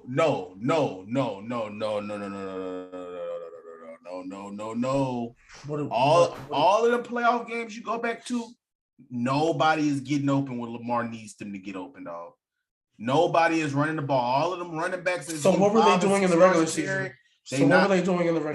Because, like I said, what did my boy Dan that played for the Saints and Buccaneers said? He said when the playoffs, the air get a lot tighter in the playoffs, right? Mm-hmm. It's a lot harder to breathe in the playoffs. So we not just finna underline how tough it is in the playoffs. Yes, the regular season is fine. You also get to play 2 teams twice in the regular season. So and some of these teams you only play them twice a year, once every 2 years. So the only one I will give you is when they played the Bills, because Justin Tucker was tweaking that day and missed 3 field goals before he got hurt. Mm-hmm. That is the only one I can give you. That Chargers one, I let slide because he was a rookie, but that 4th quarter against the Chargers is the best playoff football I've seen him play to this day. Lamar Jackson. That is the best. That 4th quarter against the Chargers. Lamar Jackson went up against the Titans. Good defense. Colts, I believe, good defense. Who else did he face? No, his rookie year, he faced the Chargers. He looked like a deer in headlights the first 3 quarters, turned it on in the 4th quarter. We said, okay, he's a rookie. Hey, let's see what he comes back and does next year. Next year, he wins MVP, 14-2, 1 seed. And I keep the same energy because I'm on Aaron Rodgers for losing to the San Francisco 49ers. I'm on him about that too. So I keep the same energy. You're a 1 seed, dude. 14-2 MVP. What do you do? So you lose 28-12 under 50% completion percentage. So let's the only interception I let slide is the one where Mark Andrews went straight to his hands. That's not on Lamar, but everything else, bro. Like you look at these, and I got the drives right in front of me. This is what I'll say when we go to Bama says. Defenses get tighter, and when you don't really have a lot of playmaking on your wide receiving core, they went up against the Titans. Did they go up against the Bills as well? That was the next year. So he's going up against teams who has a pretty good secondary. Hollywood Brown isn't that. Hollywood Brown hasn't been that ever since he's been in the league. Maybe last year he's shown some promise, but he hasn't been that. So he doesn't have playmakers on his team that he can rely on to get open. He only has Mark Andrews. It's like, what do you want him to do? So if I told you that a receiver had 7 catches for 126 yards, that's not doing something in that game? No. I mean, granted, in fairness, they were down 12 to 6 and a half. If you can do this, all right, go to his second half. Go to his second half receptions. Because you can easily be like, oh yeah, bro, he had 126 yards. And then a lot of them yards can either come garbage time or they can come in the first half. This is why that's where I was gonna go with it next. Because they were down 12 to 6 at half, or 14 to 6 at half. Game was close. Titans went up 28 to 6. They scored early in the fourth quarter and didn't do nothing after that. I have all the drives. 28 to 6. They were down 28 to 6. Yes, they were down 28 to 6 and only scored one time, missed a 2-point conversion. I have the drives right here. 13 plays, turnover on downs, 1 play, fumble, 8 plays, interception, 10 plays, touchdown, 10 plays, turnover on downs, 10 plays, turnover on downs. Against the Bills? No, I'm talking about the game against the Titans where he underperformed. The Bills one I let slide because Justin Tucker missed 3 field goals. After watching that back, I was like, okay, before you got hurt, it's a 17-12 game. I'm sorry, they was down 28 to 6, right? It was down 28 to 6. I'm not gonna penalize him because now they're making the Ravens a passing attack team, and that's not their strength. That's not at all. They don't have wide receivers that they can rely on to play make. Okay, so why can't okay. I'm sorry. But, okay, I'm sorry, bro, but what is it? It was like 32 for 59 or something like that, passing that game. Like 31 for 50. 31 for 59. He had 365 yards. So he generated 500 yards of total offense. And a lot of it wasn't garbage time. When the game was out of hand, that's when a lot of it came. To me, just that game. Let me say this now before everybody kills me in the chat. I am not saying Lamar Jackson is the player that I'm about to name. Do not pay attention to the player I say, pay attention to the analogy. But that's what Blake Bortles was doing when he was coming up. Empty stats, game is out of hand, and just throwing a bunch of passes. And trying to catch up. That's what Matt Ryan does a couple times. That's what a lot of quarterbacks do when the game is out of hand. It's different. We kill them for it. But it's different when Blake Bortles has playmakers on his squad that he can rely on. So if that's the case, why didn't he? He had Allen Robinson. He had Allen Hurd. Who was the running back on that squad as well? Leonard Fournette. He had a squad, and when you have the pieces around you, you don't show up. Yeah, we could hold that against you. Lamar Jackson never had the pieces. He never had the pieces. Okay, but I think you guys are okay. I'm sorry, but like for me, and like again, I ain't got no problem with Lamar. He's top 10 for me. He's top 10. Like I have 7 or 8 guys over him. Like I don't think that's crazy to say. That's ridiculous. I'm gonna say it. It's ridiculous. Patrick, can I give you names? Mm-hmm. Patrick Mahomes, Josh Allen, Tom Brady, Aaron Rodgers. No. What? Okay. Josh Allen is not bad. Yes, he is. No, I'm not mad. So you said I'm not mad at your Patrick Mahomes, Josh Allen, Tom Brady, Aaron Rodgers. They're all in my top 5, so I'm not mad at that. Russell Wilson, who was a top 5 quarterback before he got hurt. Debatable. Yes. I'm gonna give it to Lamar. I'm taking Lamar. I'm taking Lamar over Allen. I'm taking Lamar over Rodgers. I'm taking Lamar over Wilson. Okay, bro. Then I can. Okay. I think Russell's debatable. I don't even like Rodgers like that. I think Wilson's debatable, but who else you got? So Mahomes, Allen, Rodgers, Brady, Russ, and then I know Stafford. It was only like 7. Oh yeah, Stafford. Herbert. And then I had Herbert. Stafford over. You take Stafford. I'm a Stafford guy, bro. I'm not picking Matthew Stafford over Lamar Jackson. Bro, I'm a Stafford guy. Lamar Jackson. That's kind of nasty. Lamar Jackson. Who's Lamar Jackson? Okay, can I ask y'all who Lamar Jackson? Did you say Deshaun Watson? I would have respected Deshaun. Okay. Yes, I added him late, but like before when he wasn't playing, I didn't put him in there. But I added him once he came back. But other than running, what does Lamar Jackson do better than any of the guys I named? I think with Matthew Stafford, he is superior to him in the passing attack, and I do give you that. But I'm sorry, it's like the impact that comes with Lamar Jackson is different. If you want to say he's a more versatile quarterback, he's more dynamic. Hold on, timeout. Why you're not allowed to say that? Sorry, G baby. You can't say aside from running. You can't just say, well, aside from 3-point shooting, what does Steph Curry do? No, you can't take the person's best trait and take it and trivialize it like it's nothing. So no, it's not besides running. Yes, he is as good a passer, close, maybe not as good, but he's an exceptional, like ridiculously better runner, which makes up for any difference in the passing game. You can't just dismiss a person's absolute best trait and say, other than that, no, that's the best thing that he does. On top of the fact that he's more accurate than you think and a better passer than most people give him credit for. Plus, he can run the ball. Like you forget, when he was playing, he was leading. He was like one of the top 5, I think, top 3 rushers in the league as a quarterback. And I don't even care about this because y'all just sat here and y'all was really ass shaking for Herbert when he had ran off with that 85-yard run. Oh, Herbert's the greatest athlete ever. Like, he's so athletic. He's so athletic. What about that, Bama? Listen here. I didn't watch Lamar make grown-ass men touch their toes on that football field when they tried to. Boy, that boy had that boy reaching for Jesus, the Heavenly Father, bro. Like, that boy said, I live to praise him. And now guys like G-Baby wants to take that dynamic out the equation. Okay. So Fluid, I'm gonna do this. I can give you that. Herbert's not good if and he just can't throw deep balls either. We gonna take deep balls out of here. So Herbert's trash. So we being nasty. Okay, so Fluid, I can get with you on that. No, I can get with you on that floor. All right, let's not take his best weapon away. So first of all, I apologize. He wasn't 8-3 when he got hurt. He was 7-5. I see it right here. He was 7-5 when he got hurt. 16-13, and then the year before, like 26-9, 20, and he played 15 games, 11-4, 2,700 passing yards. Like, come on now. Like, what are we doing? How many passing yards did he have his MVP year? 3,100, 36-9. 3,100? Yeah, 3,100, 36-9. That was great. That was great. And then 26-9, 20. I'm sorry. So he got 3,100 yards and a predominantly run-oriented team with a 36-9 ratio.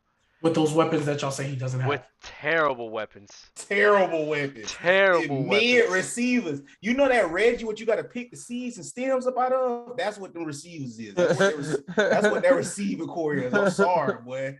Now you is tripping, bro. Like, it's 26-9 and then 16-13. Like, following up that MVP year, I'm sorry. Like, I have to see it. And I'm keeping the same energy because I hold. Okay, so yeah, this is what it is. You would guard the fist and talking about some 3,100 isn't good.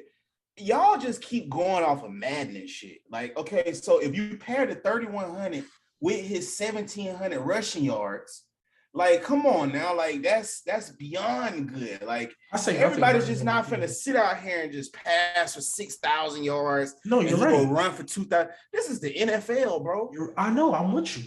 I say nothing about his MVP year up until that playoff game. Because this is the crazy game. This is how tough the NFL is. I'm trying to tell you, the average people, like the common people like us, if they got our mamas like in a room with a bomb strapped to her chest and they said, hey, bro, move the ball for a touchdown on this NFL defense, but we gonna be crying at them funerals so bad, us common people, dog. I don't think y'all realize how tough the NFL is to pick up 100 yards, 2,000 yards, 1,000 yards in the NFL.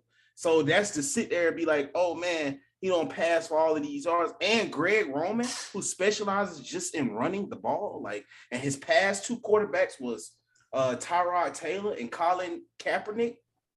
Like, come on, bro. Like, come on, bro. Like, we not finna do LJ like this, bro. Okay, and my thing is, like, I have him top 10.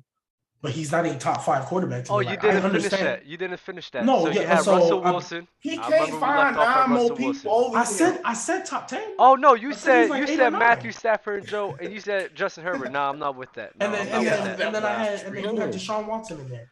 Deshaun Watson's a maybe, but I'm not putting Herbert or Stafford over Lamar Jackson. That's crazy. I'm not putting and you know how much I love. It's not even that crazy, but like really, like to me, that's ridiculous. Wild. I'm not gonna lie, it's ridiculous. But he's not a top 5 quarterback. I'm telling you right now, he's not a top 5 quarterback. Yeah, because he's top 2. Debatable. Y'all think like Lamar can succeed like in a I think he like a pass heavy offense.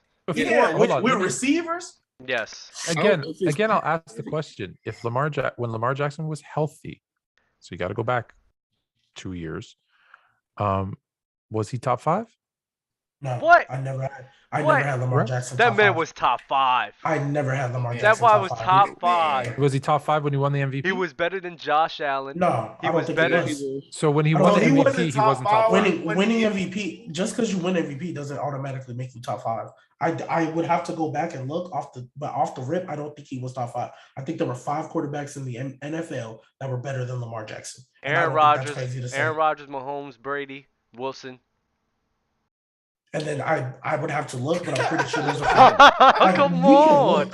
We can look. I can look at it right now. I guarantee you there was probably a quarterback better than him.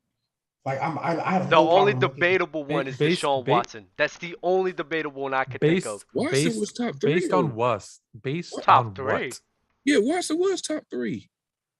Watson? Yeah, I don't know why they're Mahomes, Brady, and Rodgers.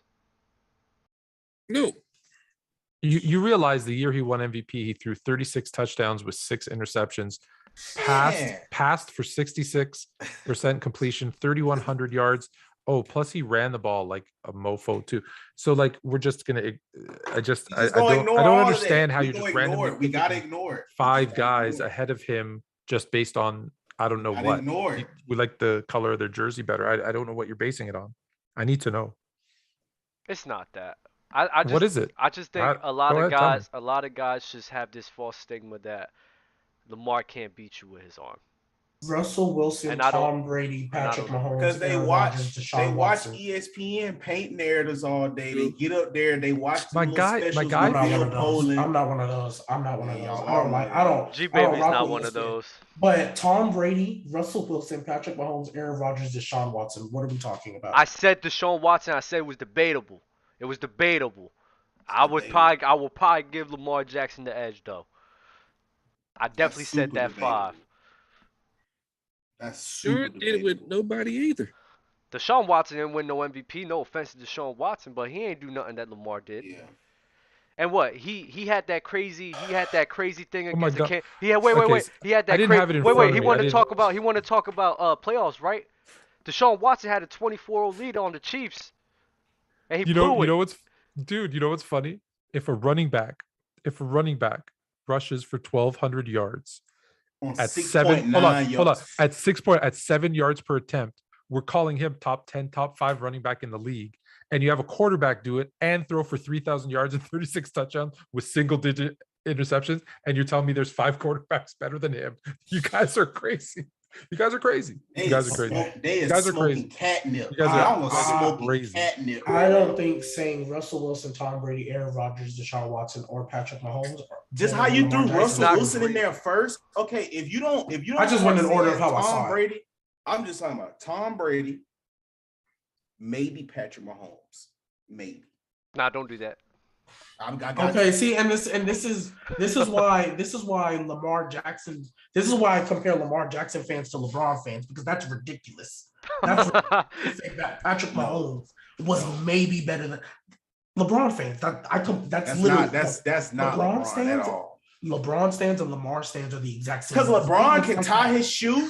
LeBron can tie his shoe, and his fans be like, "Bro, come on, he 37, bro. He just bent down and tied it, bro." Who's doing it at Lamar Jackson? Straight up though, at 37 it gets hard. Straight up, Emma. At 37 it does get hard. Lamar Jackson gets every slip-ons, baby, slip-ons under the sun.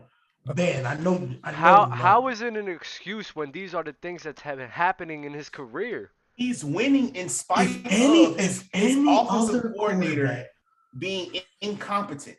G-Baby, don't do that. Any other quarterback. Don't say if any other quarterback. You know how much my takes on Matthew Stafford. Let him get this nasty take off real quick. If any other quarterback threw for 3,600 yards, 36 touchdowns, and ran for 1,200 yards, I don't know why you'd be calling him the best. I don't know why you wouldn't call him the best and say that there's 5 better than him in his MVP year is ridiculous. So you guys are saying all that, right? All that stuff happened, right? He ran for this much. But finish what you were saying. Cool. Any other MVP season, 14-2, and then he got to the playoffs and did what? But so wait. If any other quarterback, if any other quarterback went 14-2, had this crazy season, and then underperformed in the playoffs and did what he did, we would not be having this energy. But it's Lamar Jackson. All right, G baby, I got you. You brought up Deshaun Watson, right? What's for me to sit here and say Deshaun Watson's not that guy because he blew a 24-0 lead? You're asking me if that's crazy to say? I'm asking you why. Yeah. Why can't I keep that same as Deshaun Watson? Oh, Deshaun Watson, you that good? Why come you blew a 24-0 lead? I would never hold that against him. I would never. Did, just for the record, in that playoff game that you say you underperformed, where he threw for 365 yards and rushed for 143. I don't think you can put it. Completion you're absolutely right. Receivers play a role in that too, which he didn't have any. So it's not like he horrible. It's not like he was horrible. It wasn't like he was horrible. He still had 500 all-purpose yards. 7 for 126. 500 all-purpose yards, right? And yet you're going to give Aaron Rodgers a pass when he played doo-doo and threw 0 touchdowns and 2 interceptions and made it to the Super Bowl. And Dub knows that. Yeah, he did. You put Deshaun Watson maybe you in front do, of but him. okay. You put Deshaun Watson in front of him, and Deshaun Watson only had one winning season, I believe, where he went 11-5. Like, so where all that talent at? Where all that big lead dog talent to make sure his team win games? Because Lamar with no number one, he had no years with a D-Hop. He had no years. Your boy at least had 1 or 2 with him. Lamar had no years with a D-Hop and was on the verge of making the playoffs every year outside of this one and his rookie season when he played part-time. He relieved Fluco. So every full year Lamar played, he's made the playoffs. But you will put Deshaun Watson in front of him who can't make the playoffs, but he's a better quarterback than Lamar that makes the playoffs. So, Bama, can I ask you a quick? Or Ben, go ahead. I'm sorry, I don't know. No, I'm done. In Deshaun Watson's first playoffs, he also threw for 59% and 235 yards, 1 TD and an interception. So it's not like he lit it up either in the playoffs his first time. Well, Deshaun Watson, bro, he was with the Texans. He was with the Houston Texans. I just want to know why come y'all not keeping the same energy when this man blew a 24-0 lead. I just want to know why y'all not keeping the same energy. So I can go there if you want to, because when I saw it, I said, "Wow, you folded. That's tough. Like, how do you blow a lead?" So if he folded, Lamar Jackson folded. Okay, what are we talking about? Then what did Lamar Jackson do after he folded? What did he come back and do? What has Deshaun Watson do? What did Deshaun Watson do? What year did he fold? I can tell you what he 2019. All right, so I can go see what he did 2020 if you want me to be honest. Like, I can go see what he did. But even then, Dub, like, come on now, like. I don't want to be nasty, but this is what y'all have to make me say, because you're penalizing Lamar Jackson when we all know defenses get tighter. We all know the wide receivers are trash, and we all know that if the wide receivers can't get separation, Lamar can't do anything but run. That's all he has. Like, he can't do nothing else. He can't make receivers open. Okay, so I mean, honestly, I never understand how, because it's Hollywood Brown, 126 receiving yards is looked at as a bad thing. But with Deshaun Watson, after that 2019 year, when he came back, I believe that was the year D-Hop got traded. Their defense was horrendous. Yep. And he threw for 4,800 yards. And he started 33-7. He started listening to that Mariah Carey, "Touch my body, get it on the floor." Yeah. And that's why he didn't play this year. Because he started listening to that, "Touch my body." Nah. Lamar Jackson ain't got 22 random women coming out the blue. Let's see, I ain't even gonna do this. I'm sorry. I'm sorry, because y'all gonna make me get super. I hear so many times. I'm sorry, Ben. Go ahead. I'm sorry, Ben. Bro, it's like y'all using that Lamar MVP like as a stretch, like he got the best MVP of all time. Like, it's crazy. It's up there. I'm not saying he's the best MVP of all time. What I'm saying is, when you're an MVP, to say he's not a top 5 QB is that year is crazy. I'm saying he's not a top 5 QB right now, and even then, I already said he was. I could give you 6. Like, for the sake of right now, I can give you 6. But he's definitely not a top 5 quarterback now. He wasn't a top 5 quarterback last year. Like, what are we doing? Hurt last year. Last year he played all 16. Or I'm sorry, not last year, the year before. He played all 16, and then In them 12 games, when he went 7-5, block though. That the year before this one, what you talking about? When they played the Bills. Wait. He's a top five talent that needs to be in a top 5 system with top 5 supporting cast. Wait, you talked about Deshaun Watson throwing for 4,800 yards? Yeah, the year after when his defense was abysmal, Jesus. which Lamar Jackson has never had. Here, how about this? Wait. He's gonna make me say this word, and I hate saying this word. Are you gonna say empty stats? I'm not gonna. I'm debating on whether to say it in my head. I'm probably not. But when your team is losing, you're put in a position where you have to throw the ball more. That kind of helps your case for putting up those stats. So yeah, that's why you keeping the same energy. Why do you think Stafford has such good stats with the Lions? Why don't you keep that same throwing energy? It all the time because his team was winning. Lamar Jackson, when they were down 28-6, and he got all them 365 yards. Yo, if Lamar Jackson was on the Chiefs, they would have gone to 4 straight AFC Championship games, if not 4 straight Super Bowls. G baby. The game against the Titans, dude.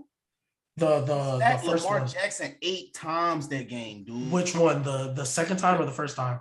The last playoff game he lost versus the Titans. Oh, so that was the one he won, right? No, he lost that game versus the Titans. So they forgot how to block that whole game. So his MVP year. So the MVP year is when he lost to the Titans 28-12. And then he beat them next year. And then I'm sorry. That year was from the Bills when the Bills sacked him 8 times just this past year. Then the one when he lost to the Titans, he got sacked 4 times. And in his first playoff appearance, he got sacked 7 times as a rookie. Yeah, so the first one I let slide because he was a rookie. Now like Kyler Murray, but he got sacked 7 times though. No, we just put Joe Burrow up on the pedestal, and his team won in spite of him. Let me finish. Go ahead. Joe Burrow got sacked 9 times, did bare minimum, had no type of stats like that, like what Lamar had. Basically, his team rallied around him. He did have some good plays to put his team in position to get those field goals to win. But let's not act like Joe Burrow didn't field goal his way all the way to the Super Bowl. So that's we sit here and hoist Joe Burrow up now. But Lamar Jackson in that same situation where his O-line is abysmal. That's like the similar numbers. Like, dude, 8 times, 4 times, 7 times. That's nasty in the playoffs, dog.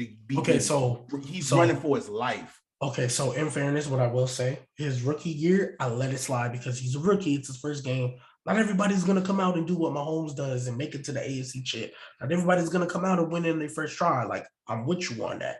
Like, I let that slide. But if you watch that game back, which I did not too long ago because I was arguing with Trent, a lot of those sacks went on the O-line. A lot of those sacks is because he wouldn't get rid of the ball and he was dancing too much in the backfield. Which one you talk? Let me make sure we understand. The rookie year one versus the Titans or the Bills? The Chargers. The Chargers is the one that. So you on rookie year? But I let that one slide. I don't hold that against him at all. The Ravens one, I went back because he had 2 picks. That interception against Mark Andrews, I was like, yo, that went straight to your hands, bro. Like, I'm with you on that. But all them yards that he accumulated in the passing game, like to get those 500 total yards, came when the game was already 28-6. They scored with 14:49 left in the first. Didn't do nothing after that. Turnover on downs, interception, fumble, turnover on downs. Long play drives even too. It's not like it was just 5 plays, 6 plays. Long play drives and turnovers on downs, intercept, like all that. Like, I'm sorry, but to me, like, you having 13 10-play drives and it's turnover on downs, like, no fit, like, nothing. Like, 1 touchdown in the second half, anybody else, they would look at that as an underperformance. But because Lamar, and because I promise you, like, nobody was complaining about those weapons when he went 14-2 until they got to the playoff game. Not a soul was complaining about it. Everybody knew Hollywood was trash. But, okay, so nobody. I ain't gonna say trash. So nobody. I ain't finna go that far. I was he a legit number 2 though. Hollywood is because when they was 14-2, hey, look at Lamar, man. Lamar, hey, yo, he here. We said 14-2. Look what he's doing without any help. Is actually what the narrative was. Because Hollywood cannot get separation. You're mad at this guy for getting turnover down. These are long drives. So these long drives. He couldn't get separation off of me, and I can't even run it. These long drives, in my opinion, is probably checkdowns and checkdowns and checkdowns. Because at the end of the day, they can't do anything else. I'm not mad at the dude, bro. I'm sorry. You put him up let's say the Houston Texans with Deshaun Watson and DeAndre Hopkins, he probably putting on a show the same way Deshaun Watson did on the show against the Chiefs. Like, come on, bro, you got to have weapons on your squad.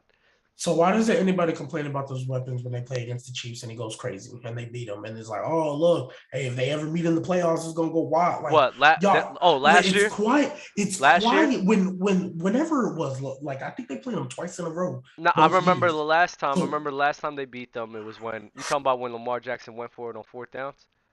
Yeah, whatever. Because I know they played them this past season and I know they played them the year before. So my whole thing is like when they win, I don't hear nothing.